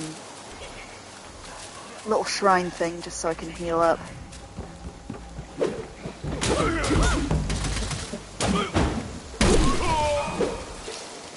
Oh, is that another point? That's lucky.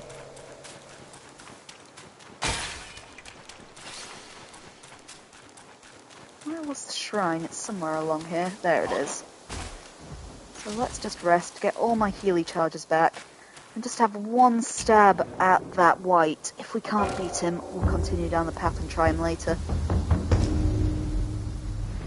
It does look like I can teleport around at least. So yeah, I can travel back to where I was before. So we can fast travel at checkpoints, much like you can in Souls. So, self-advance. No, not that one.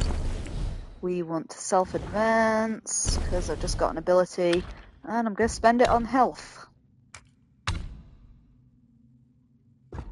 Where was the healthy one? Survival.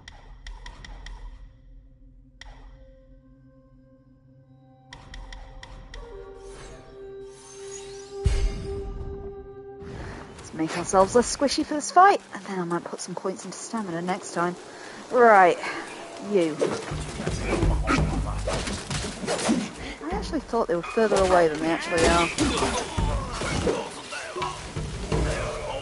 Right, so there's the guy on the bridge, and the wight is almost immediately after him.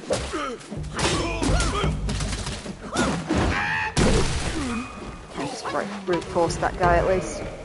So the Wandering Wight, this is the fucker who keeps fucking me up. Right, let's see what we can do. We want to try that transformation. So that's on Circle, his transformation. But I'm going to freeze him first. Didn't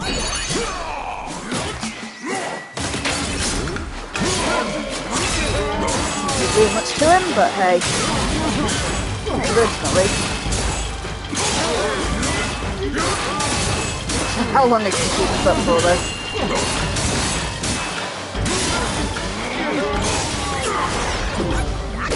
That long.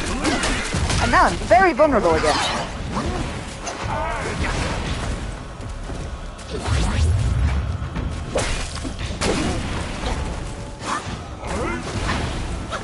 Yeah, I don't like you very much. Yeah, ran into that.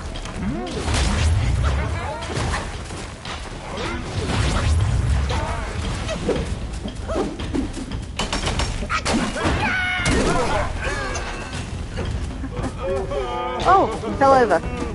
Wish I'd been a bit closer to exploit that.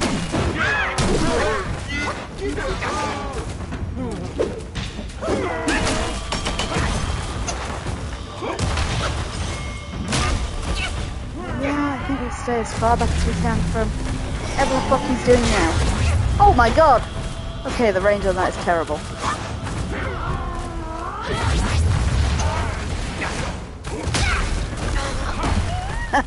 Not quite. We'll continue a bit and we'll come back to him when we've got a few more levels of health.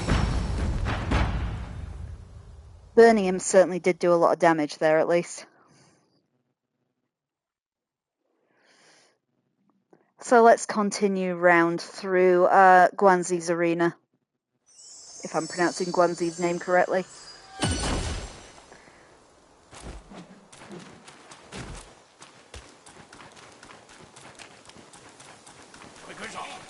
I feel that's one of the fights that with perseverance I could go through. But why suffer? We'll come back to him. He's very clearly optional. But we can go and have a look at what's on the other side of the arena. Except not via the bridge from that angle, because otherwise the archer will fuck me up.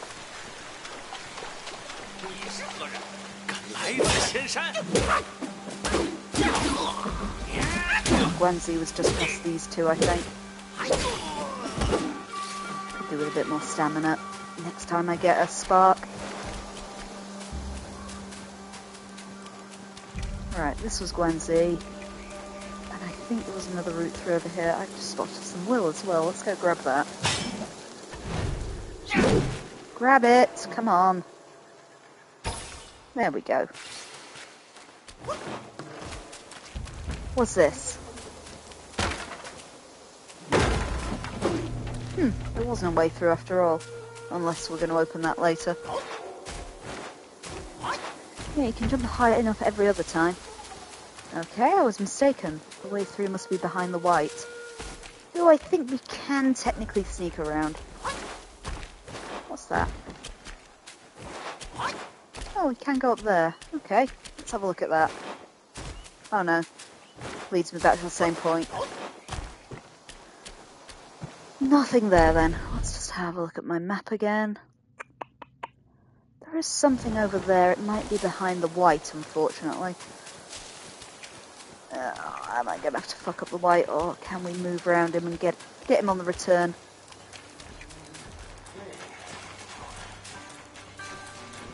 That's just the archer making a lot of noise. See, there he is. He is blocking my way a bit, but his path is so wide that if he came up over here, I reckon I could just sneak past him. He didn't aggro till I was basically on top of him last time. Let's see if we can let him live.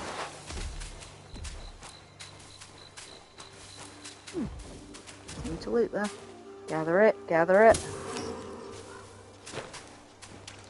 Where the hell am I?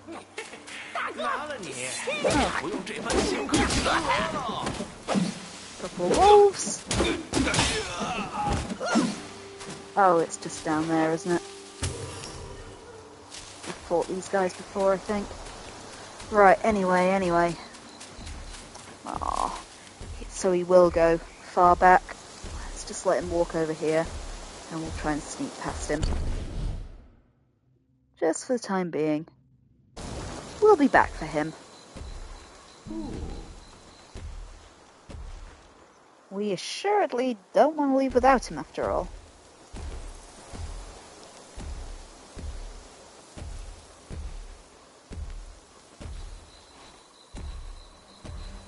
Go on, fuck off over there.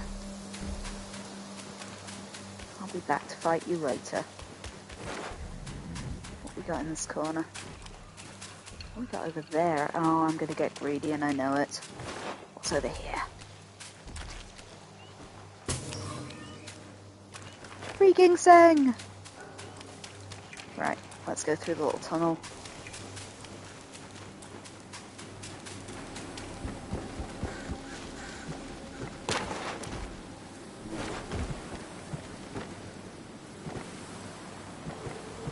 Okay, this is certainly precarious. I was about to see if I could fall. Might not do that. Might leave it for the unpleasant surprise when I inevitably do fall down there. I feel the Monkey King should be able to jump higher. I know he's the chosen one at the moment, he's not actually the Monkey King. But yeah, one person's already said, my god, you look like the Monkey King, so hey. Just saying.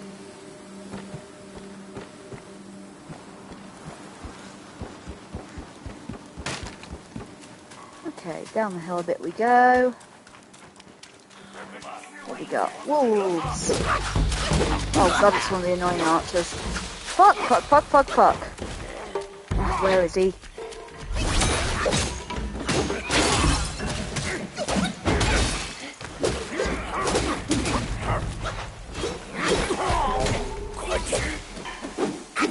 Cheeky bastard. Right, there we are.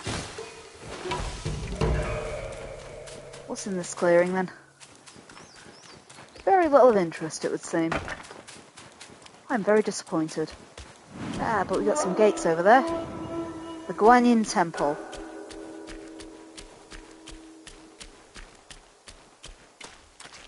Shh，别出声，小心惊动了那条大狗。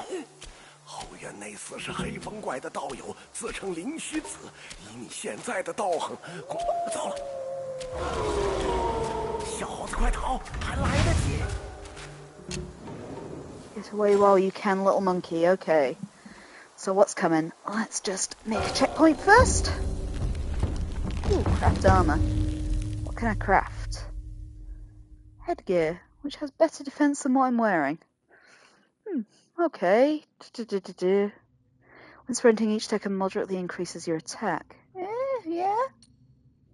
Okay. So I can already start making armor that's better than my freebie stuff, which is good. Let's craft some armor then.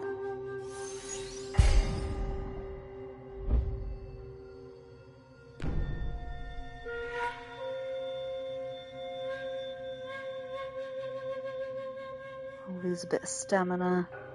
I'll gain some defense. We got there. Let's just go for things that outright increase defense first.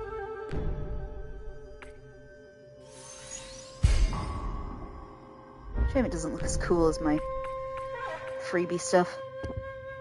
We don't quite have enough yarn to make the chest, but I'll keep my stamina that way for now.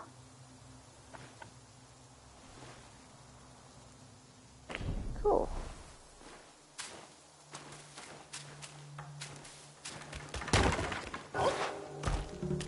Wonder if I can buy some yarn. That might be an idea too. I have not been spending my will after all. I don't know if you lose it when you die, though, to be fair. We're about to find out.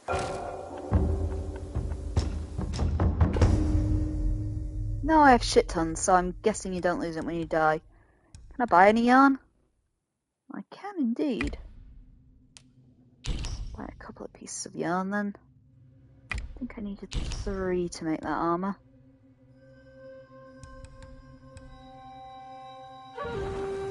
Let's go. Craft it. Craft armor.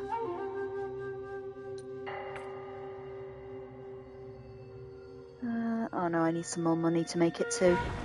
Never mind, we'll save up a bit of will and come back. We seem to be racking up will fast enough after all. Okay, what's my map of this area look like? Oh, treasure chest.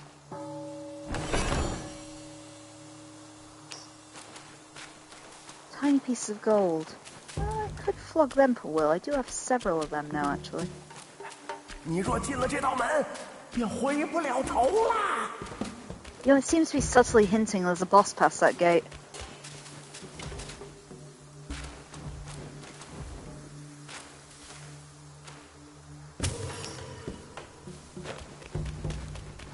I know the game's very subtle, but he has mentioned this Lingzui several times now. Yeah, we'll have a look. See if he looks tougher or weaker than the white, I guess. Right, let's just go see what I can do about that armor.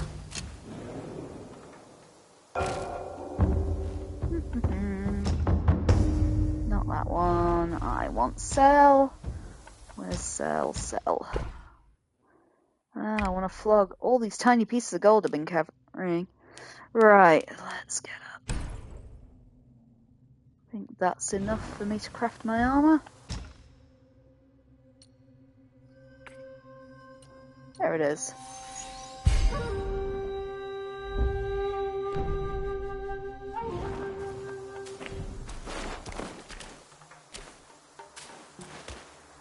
Oh, I didn't rest. Let's actually take some health with me too.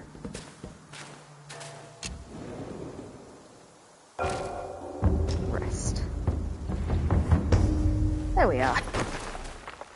Alright, I want to see what's through that gate. Let's go find out.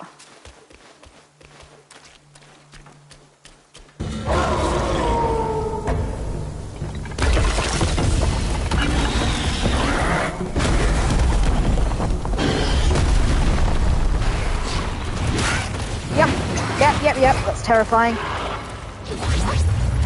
was the wrong button. Let's try using my firepower against him. Can we burn him? Yes.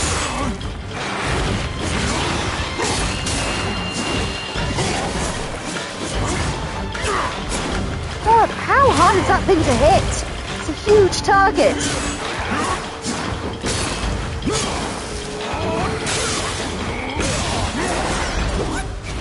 Okay, firepower did quite a lot of damage to him. I don't like that he's on a roof. What are you doing? Have you considered coming down? Change my mind. Stay up there.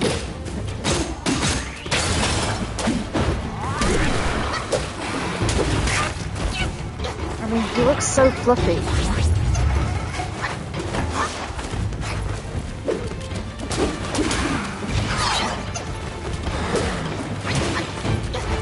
Like a hench Vicar Amelia. Stop just dodging around like a maniac, Kim, and actually hit the wolf.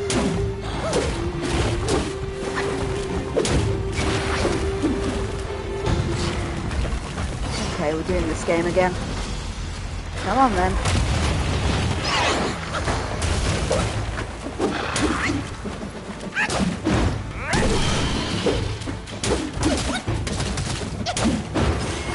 Okay, he doesn't like it when you hit his hand.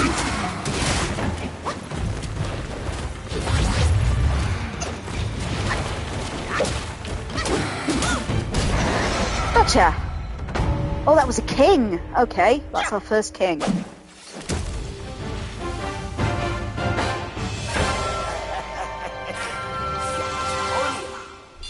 既然结果了他，不妨先把这里翻个底儿朝天。那黑风怪赏了灵虚子一颗金丹，若是寻到此物，就算没白来一遭。 Okay, that was a king. We've got a new story and we've got some items to look at. So let's go see my cool mask first. So he gave me that thing which has a lot more defense and looks fucking awesome. So yes, we are wearing the cool wolf mask. Alright, what else? He drops a thing of mind, something of mind, that thing. A mind core, rare crafting material. Okay, cool. We'll bear that in mind. That's my ginseng. I earned that ginseng. Right, and the journal. Let's try and find. So he was a Yaogui king. Lingzi, whose name I'm probably mispronouncing. His grey fur speaks of fierce might, with blood-stained fangs that gleam in the night. Claws like soul reapers, tail swings death's song. Feigns Buddhist ways, but his bloodlust stays strong. The Grey Wolf Guai of the temple was once a refugee from the kingdom of Shituo. When Shituo was laid to ruin, the wolves fled, following the Grey Wolf on a long and weary road until they found shelter under the banner of the Black Wind King.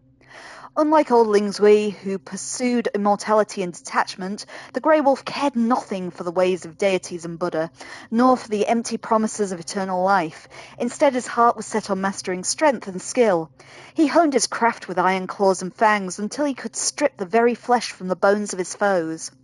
When old Lingzui vanished, the Black Bear Guai saw fit to elevate the Grey Wolf to be the new master of the Wolf Guais, giving him the name Lingzi and tasking him with guarding the Guanyan Temple. The Wolf Guais who came with the new Lingzi from the kingdom of Shituo also rose in power and surpassed those who had served longer in the distribution of spoils and favors. The local Wolf Guais had little affection for the ways of the new Lingzi.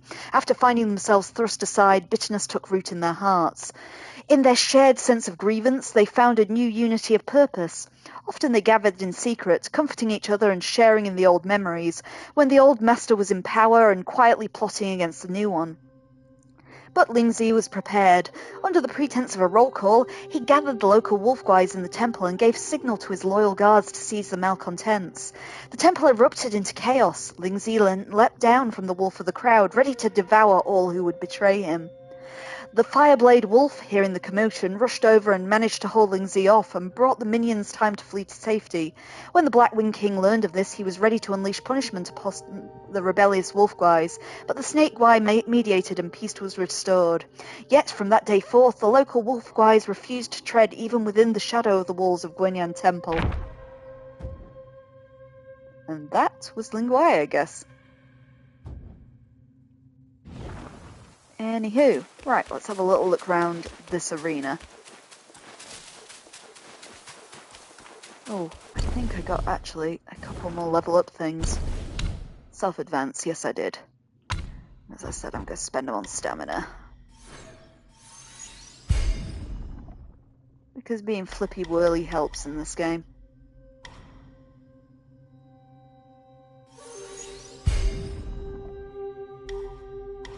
There we are. Extra stamina, extra, well, cheapy dodge, because, as you may have noticed, I follow the school of the roly-poly. We're born of the roly-poly, made men by the roly-poly, die by the roly-poly. Which is a quote from Viva Las Dirt League. If you've never seen, it's the Dark Souls parody series, it's well worth watching. Very true to the Dark Souls experience. I actually saw it before I first played Souls. It was one of the things that made me want to try it. It's that good a parody. Alright, gather, gather. Come on.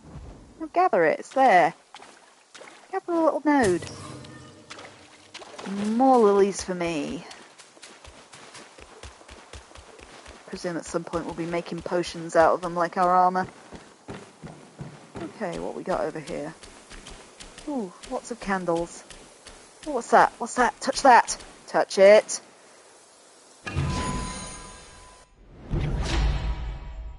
The Celestial Jade Lotus Pill, a celestial medicine.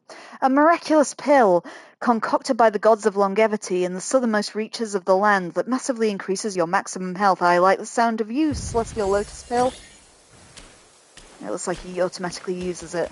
More health for me!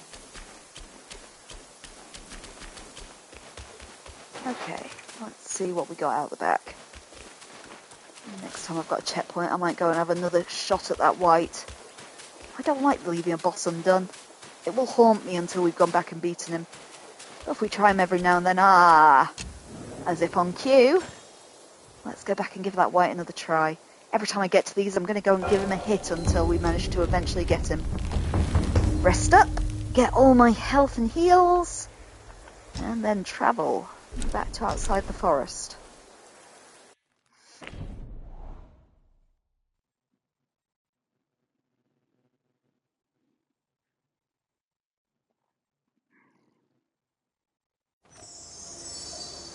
Okay, I've got more health, I've got more stamina, I've got more defense. Let's go and try and punch that fucking white in the face.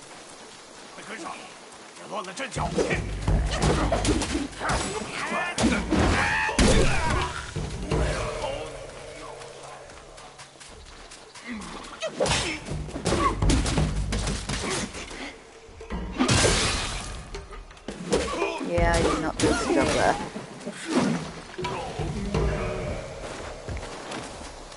Oh well, we'll see what we can do. Okay, big guy.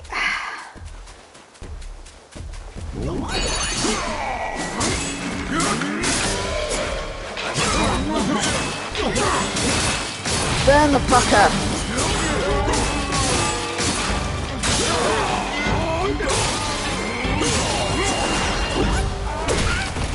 Yep, that still hurts. Oh fuck, I double tapped. Did not mean to double tap. Fuck, it's that attack. It's absolutely shit.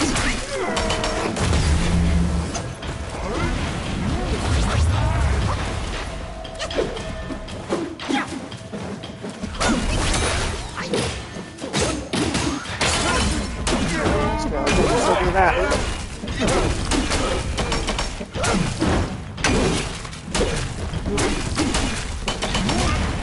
Fuck me!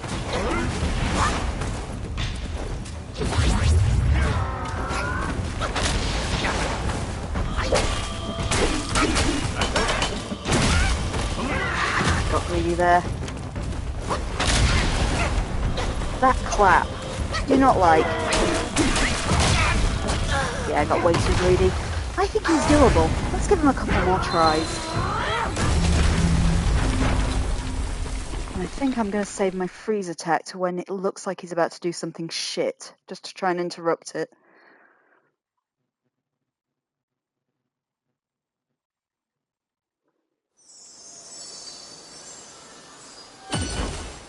Boom. Right. And this time, Kim, don't double tap your heel. Is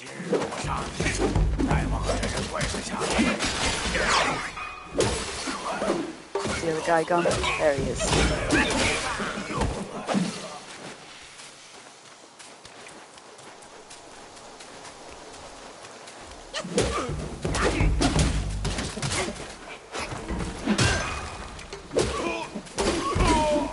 Gotcha.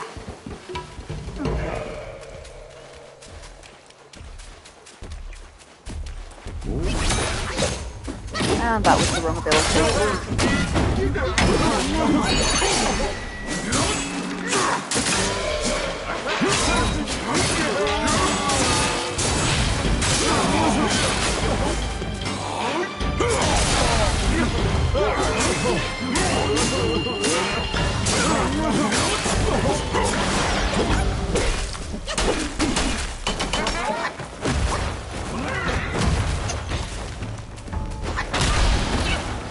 Don't like you, clap attack. Fucking hell. Oh my god! Right, I haven't seen that one before. Don't like that.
Okay, let's just try him again. Sorry, lost my concentration there for a sec. Let's give him a couple more tries. As I said, he's going to be a pain in the neck.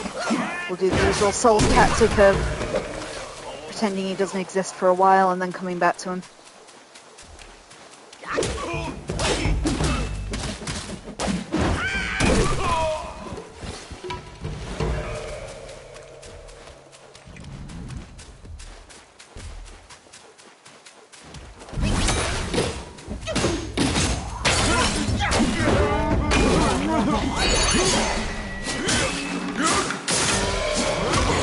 Oh, fucker. Never stunned me out of that before. Ah, fuck. I'm in trouble. He is not being staggered this time, is he?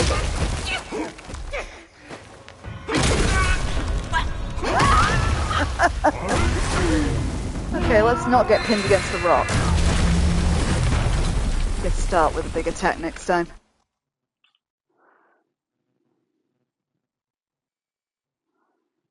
Lol.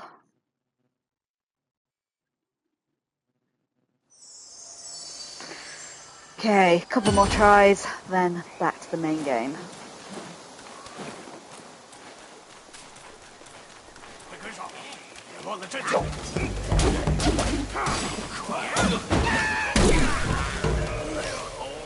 Okay, now you.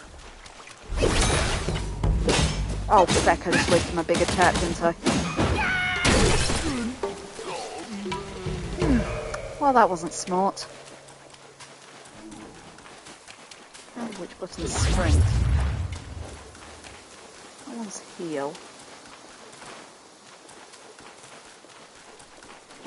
So that's heal, yeah. That one's sprint. Right, anyway.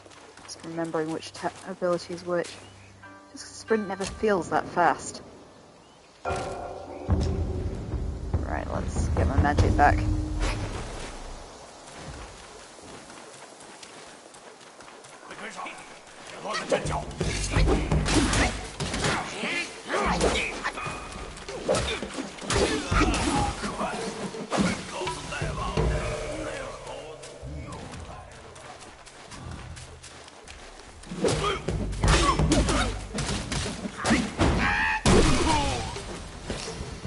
Oh, another spark. I humbly partake. Right, let's see what we got. Spark, spark, spark. More health, please.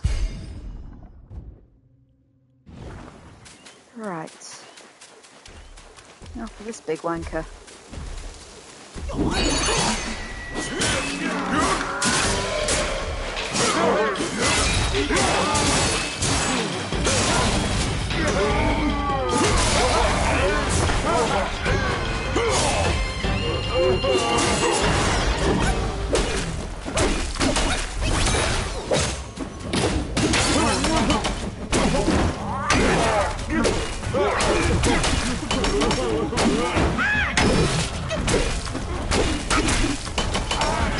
Nope.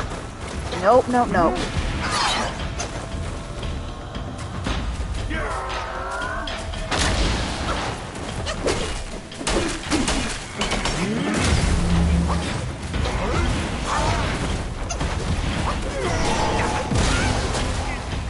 Yeah, don't like that one either.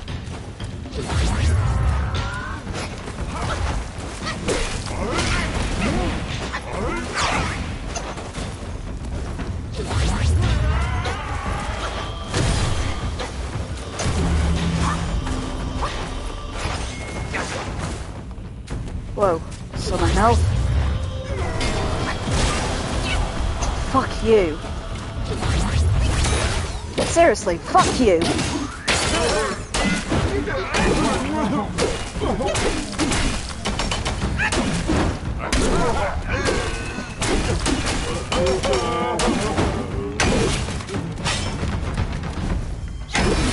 Gotcha! Eh! Sorry, you can't see me doing it, but I am sticking 2 fingers up at the screen. Right, Wandering White down, so that's 4 bosses this session so far. So far so good. And we got another spirit thing, so I'm going to give myself some more stamina. My god, I like dodging. Right, Little heart's thundering now. My poor little Kim Heart. Let's have a quick look around this arena to make sure I didn't miss anything. Yeah, it's oftentimes when I guess I should have a webcam on me, so you can see how many times I stick 2 fingers up at the screen while playing. Now let's grab his lotus roots. I think that's where I came in. Oh, what's that thing? I thought I grabbed that. Yeah, it's not interacting. I guess his soul must just linger on. God, I hope that doesn't mean he respawns. So, I guess we should read about the Wandering Wanker as well. But let's just get back to the checkpoint so I can teleport back to where I'm meant to be.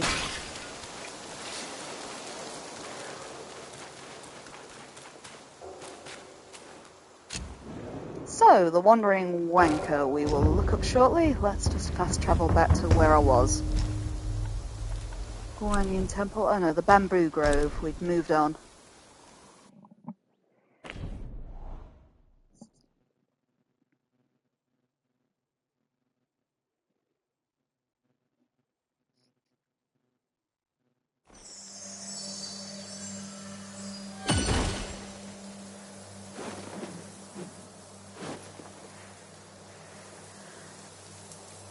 Okay, so his story. If we all wanted to know about the Wandering Wight. So he is. Don't tell me he's a lesser Yaoguai after all that. Oh no, that's a Wolf Sentinel. Okay, we got another new one somewhere. So, the Wolf Sentinel. With his axe as both weapon and cane, his brows bushy, his hair white as snow, who claims in the twilight years are in vain, for learning late can still make one grow. Okay, long ago the Wolf Sentinels were the personal guard of old Lingzui. They were mastered of the long-hafted axe, and their name was spoken in awe amongst the Yaoguai. When the Black Wind King returned from Guanyin and rebuilt the garrison in the mountain, he took many wolf guais who had wandered here from Shituo Ridge. This angered the wolf guais native to the Black Wind Mountain. To appease them, the Black Bear Guai pledged to revive old Lingzui. The wolf guais then had no choice but to endure in silence. Yet many days after the awakening, the old wolf vanished, and no one has seen him since. Upon learning this, the Black Bear did not look into the matter, but allowed a senior grey wolf guy from the kingdom of Shinto to take old Lingzui's seat and even his name. This roused the local wolf guais to fury and launched protest after protest. To their surprise, the wolf sentinels, at the Black Bear guais' behest, seized the lesser guais who led the unrest. The new Lingzui flew into a rage at these guais, threatening to devour them whole. They were spared this fate by only the timely arrival of Guanzi, the Fireblade Wolf. Thereafter, under the new Lingzui's command, the wolf sentinels led every patrol of lesser guais on the mountain. Never did anyone dare rise against Lingzui again. So, that thing doesn't actually have an entry, which is even more terrifying. So we can't learn about the Wandering Wight. He doesn't exist. Except for the fact he fucked me up half a dozen times, so he most certainly does.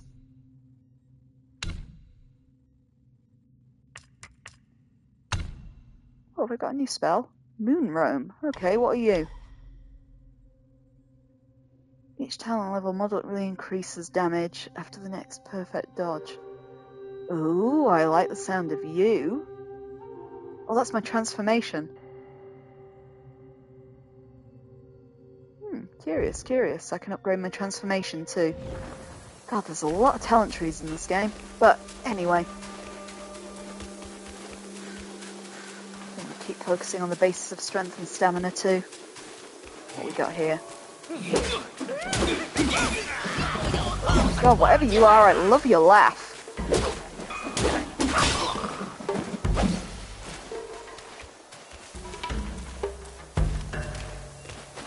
Okay, what's up here?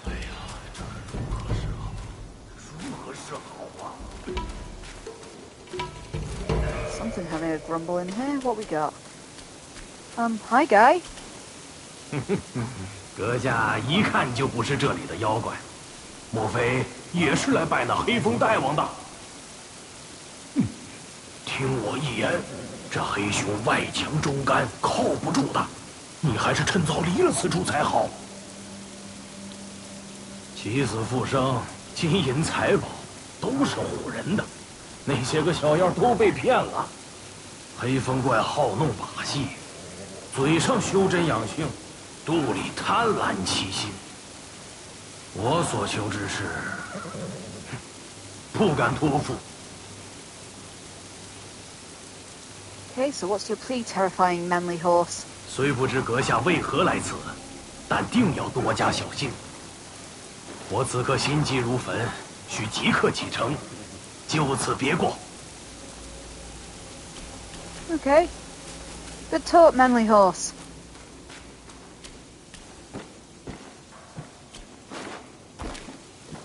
Look at anything else in Manly Horse's weird Manly Horse cave. Maybe we'll meet again. He was carrying a whip. Maybe that's going to be a future boss or something.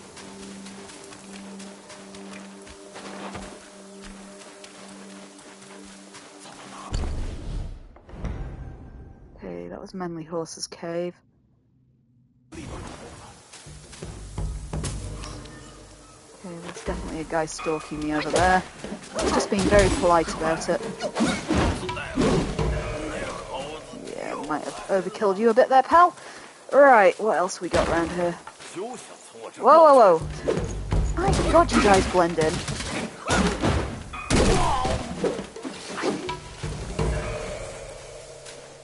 Is that a chest?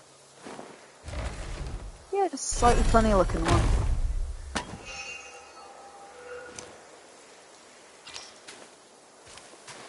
Woo, yarn. Okay, there's another wolf there.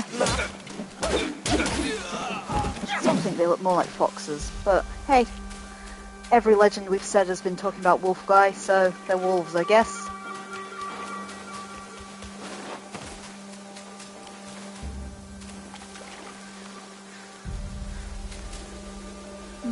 Steps. Intriguing waterfall. Steps. I can see you, frog guy. I'd love to know if I'm pronouncing that word correctly, just on the basis of it doesn't feel right to keep calling everybody guy. Hey, frog.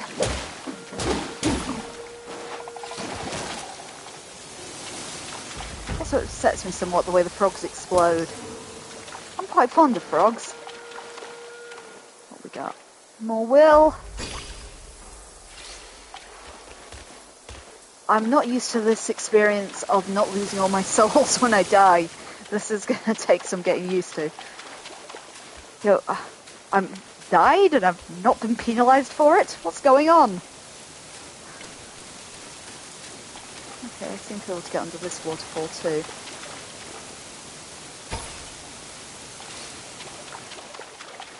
I have not learnt from not barreling headlong into danger.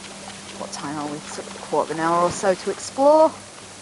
Hopefully we'll find the next checkpoint in that time, and that'll be a good stopping place for the night. Sorry, I'm being a bit mindful of bedtimes to try and not burn myself out immediately again. But also, I do apologise I started a little late today. I had my terrifying frog experience and, it's been snowing lately, as you might have seen on my Insta and my blue sky. Just loads and loads of exciting looking tiger subduing pellets. Is that a thing we need? Anyway, but yeah, it's been snowing and it just took me 3 times as long to get to the shop to buy me dinner. So, yeah. Hopefully the snow will clean up soon. It's just that annoying ice. What we got here? You look like a big fella. Oh, it's another crow, isn't it? I dislike you, crow, and that's not how I do a heavy attack. But that is. Yeah, I got incredibly greedy there. But there's a checkpoint just behind that crow, so we should be okay. Right, what we got around here? Let's just tag the checkpoint first. I presume that crow is not going to respawn because it'll be a bit mean if he's always on top of me. But then again, Silent Hill F pulled that trick a few times. The snake trail. Will we get snake guy?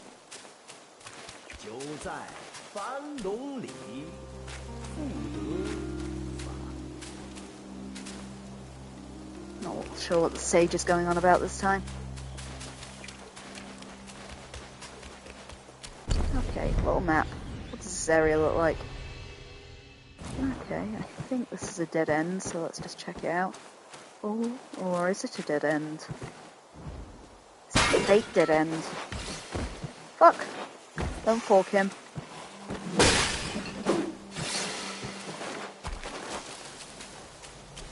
Okay, that's the checkpoint. There's all them stairs leading up. Stairs feel right.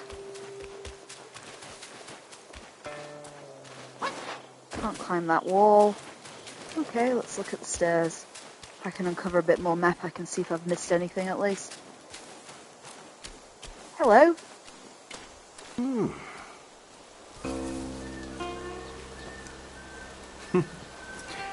路上可曾见到那些无主的孤魂？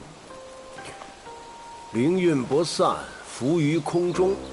唉，可惜你的葫芦不中用，我这葫芦又认主。哎呀，哎，我有一法，可超度孤魂，归拳反真，与你必有帮助。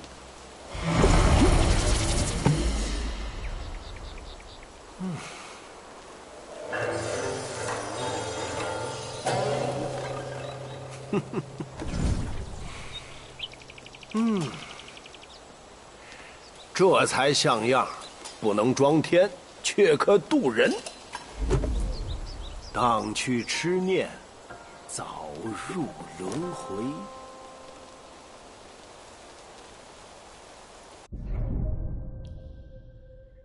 Okay, the Blessed God. Under the guidance of a wise master, the Destined One mastered the art of spirit absorption. His God possesses remarkable divine capabilities, allowing him to absorb lingering wills of spirits left behind by formidable Yaoguai who have been defeated. Okay, I think that was what we saw lingering from the white before. Hopefully I can still go back and get it. Let's see what else we have here. 自是无法回头。你我无非都是这茫茫天地间的蓬草，能往何处去呢？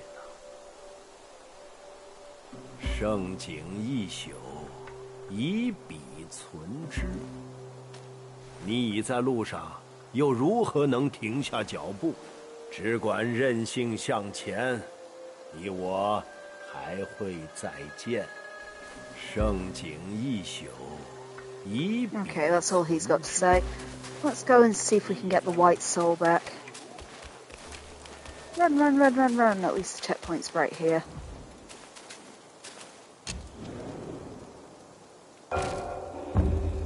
Oh, retrieve spirits. There he is, the wandering white. You don't even need to go back.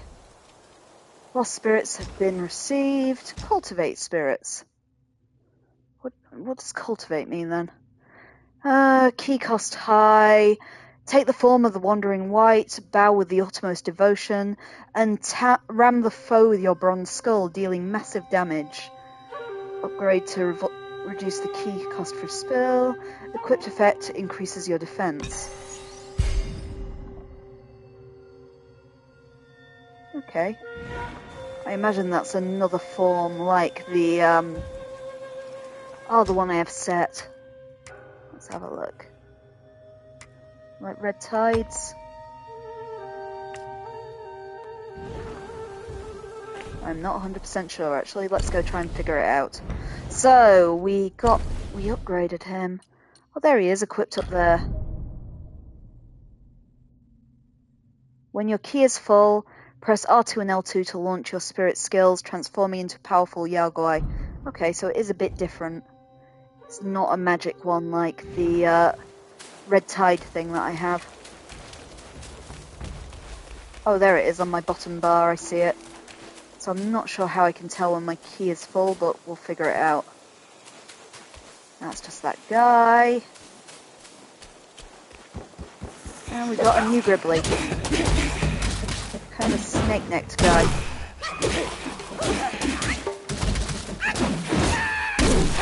Yeah, I'm exceedingly greedy.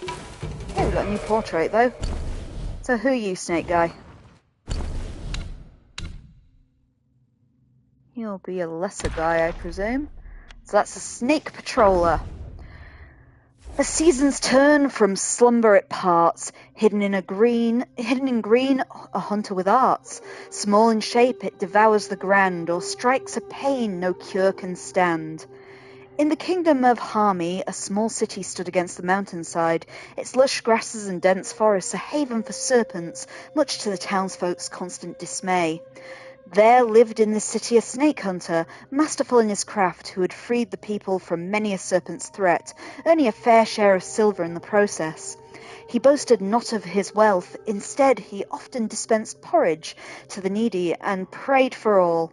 So revered he was that the magistrate awarded him a dwelling for all his family to live within the town walls.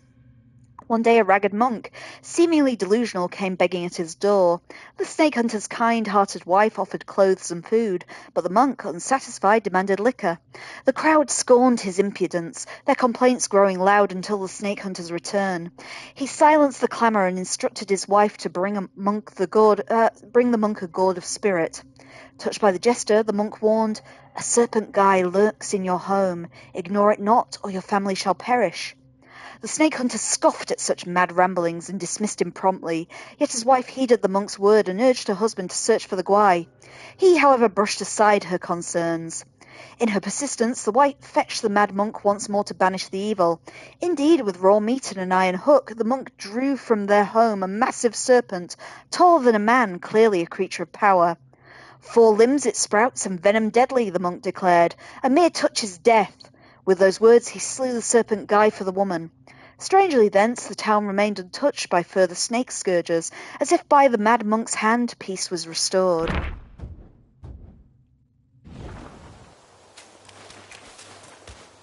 And we all learnt a valuable lesson about heeding mad monks. Let's not plummet off the edge of that cliff either. Therein lies madness and death. Mostly death. What we got out here? I don't like the look of those things. Yeah, burn up they get, of course. Whoa, weird-ass snakes. Okay, yeah, I'm plenty freaked out.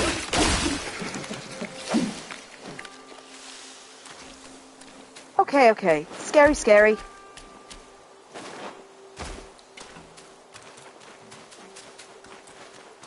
So we've had snake guai and weird-ass snake guai. What else does the bamboo grove have in store for us?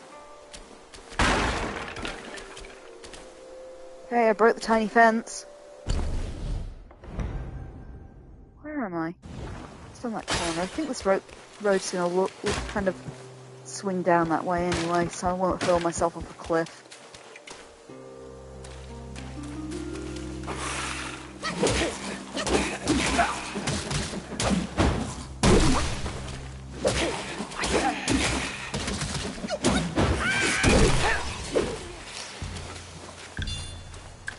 More spark. I see some souls over there. They just look like they're minding their own business. See, I never trust it when I see things like that. You just think, what's coming for me? Where am I heading? Did I miss that entire loop back there?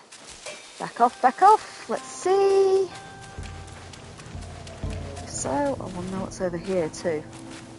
So it was kind of down there in the water, I think. Where I failed to hurl myself off that cliff.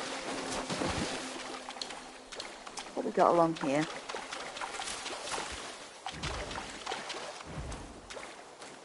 I see vines. Jade lotus seeds. Ooh, can I farm too? I love the kind of pampas grass. Hi, Tia. Is that a frog? Yep.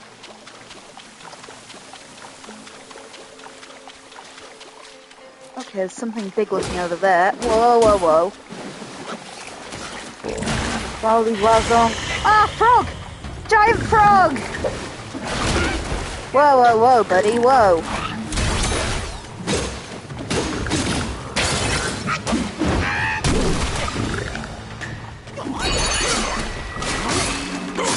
How flammable are frogs, do we think?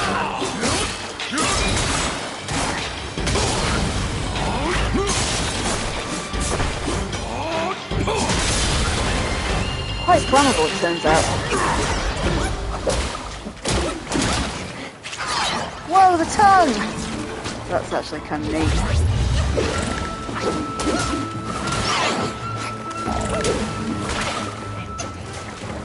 I didn't expect you, Blazzy. Whoa, the kick! Okay, he's cool. Oh, we earned a tadpole for a crafting material. And we got his essence.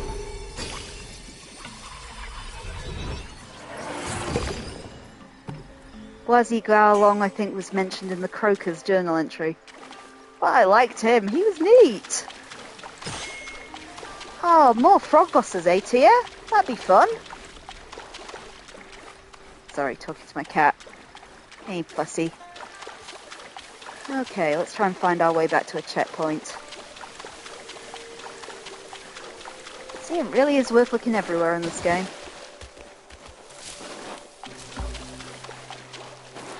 And as always, I'm probably absolutely butchering that boss's name.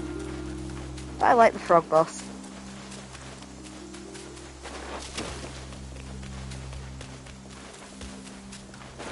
Okay, where was I actually heading?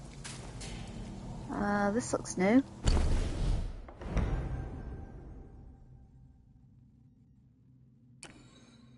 Okay.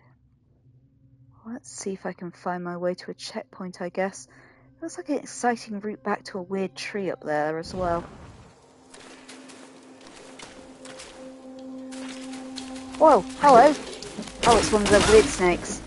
Scary snake. I wonder if we should work our way back to the checkpoint. Just because I don't know how much further we've got to go.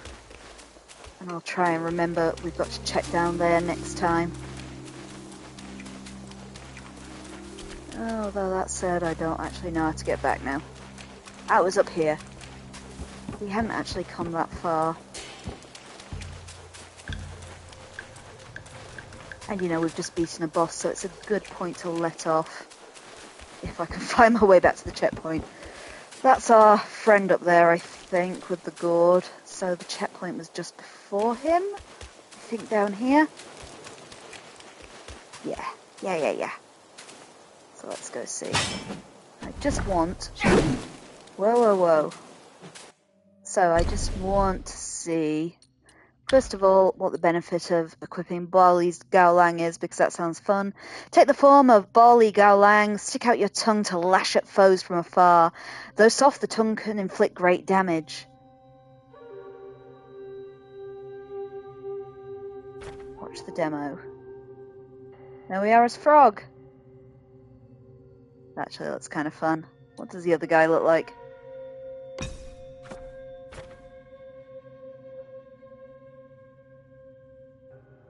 Okay, he looks a lot more fun. Well, the other guy increases my defense, so maybe we'll leave Wandering White for now. Or do I just want a glass cannon it?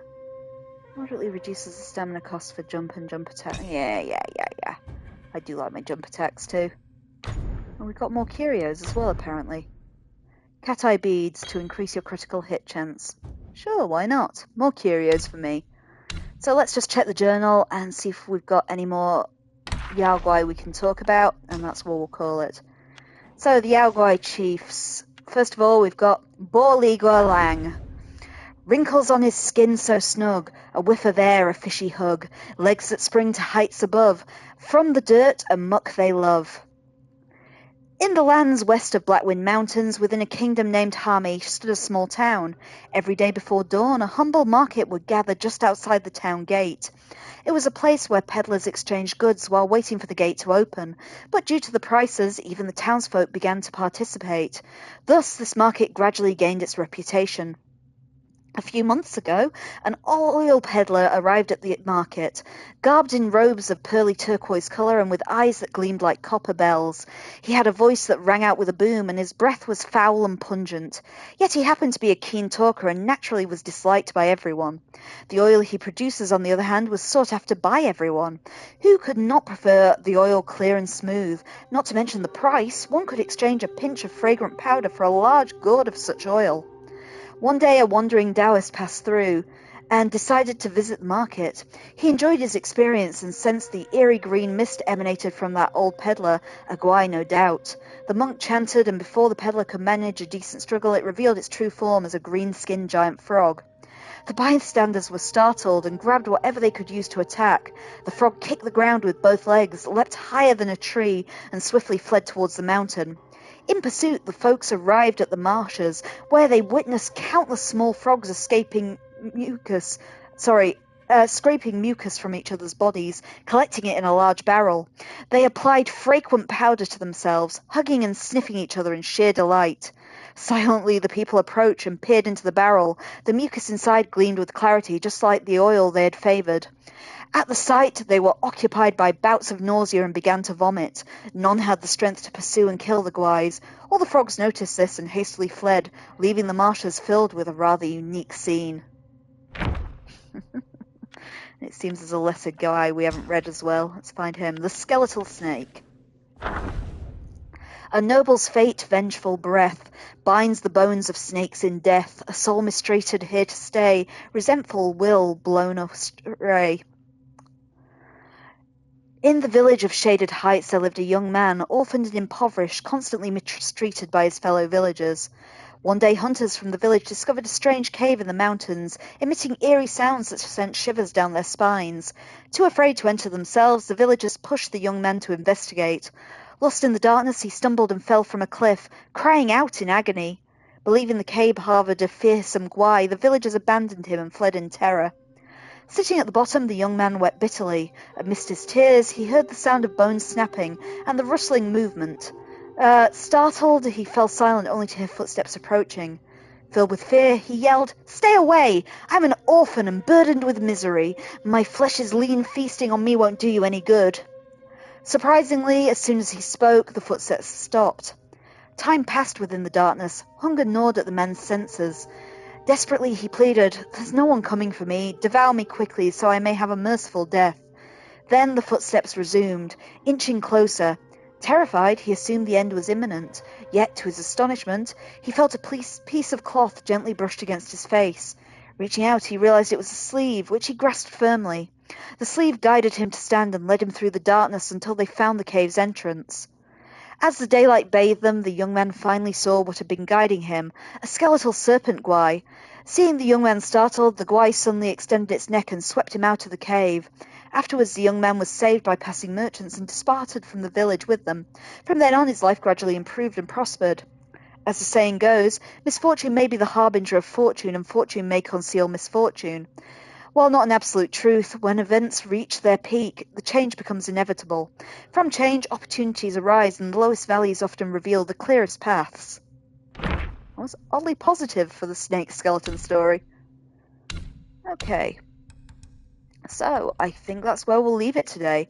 So, I did all my introductions at the start, and there's my rare tadpole. That's horrible crafting material. And so, I did all my introductions at the start, as I said, so that's where I'll leave it. If you'd like to see more of me having fun with Black Myth Wukong, I will be back Wednesday, 8 PM GMT, hopefully on time this time, to continue my playthrough. However, I may play some other games in the interim. As I said before, at the moment I'm playing Slay the Princess on PlayStation 5. If I am popping on to play that tomorrow, I will let you know, so please keep an eye on the Adverse Camera 42 Blue Sky if you want to be kept up to date. I think I'm on my final playthrough that I'm going to do with Slay the Princess, so it should only take a session or two more, and then we'll be moving on to the next game, which I think is going to be Kingdom Hearts Chain of Memories. We haven't done a Kingdom Hearts for a while, so we may as well continue with that. But anyway, that's where I'll leave off today. Thanks for sticking with me. As I say, if I'm not back before for some more Slay the Princess, I'll be back Wednesday, 8 PM GMT for the next part of Black Myth Wukong. Take care, everyone, and enjoy your week. Bye-bye now.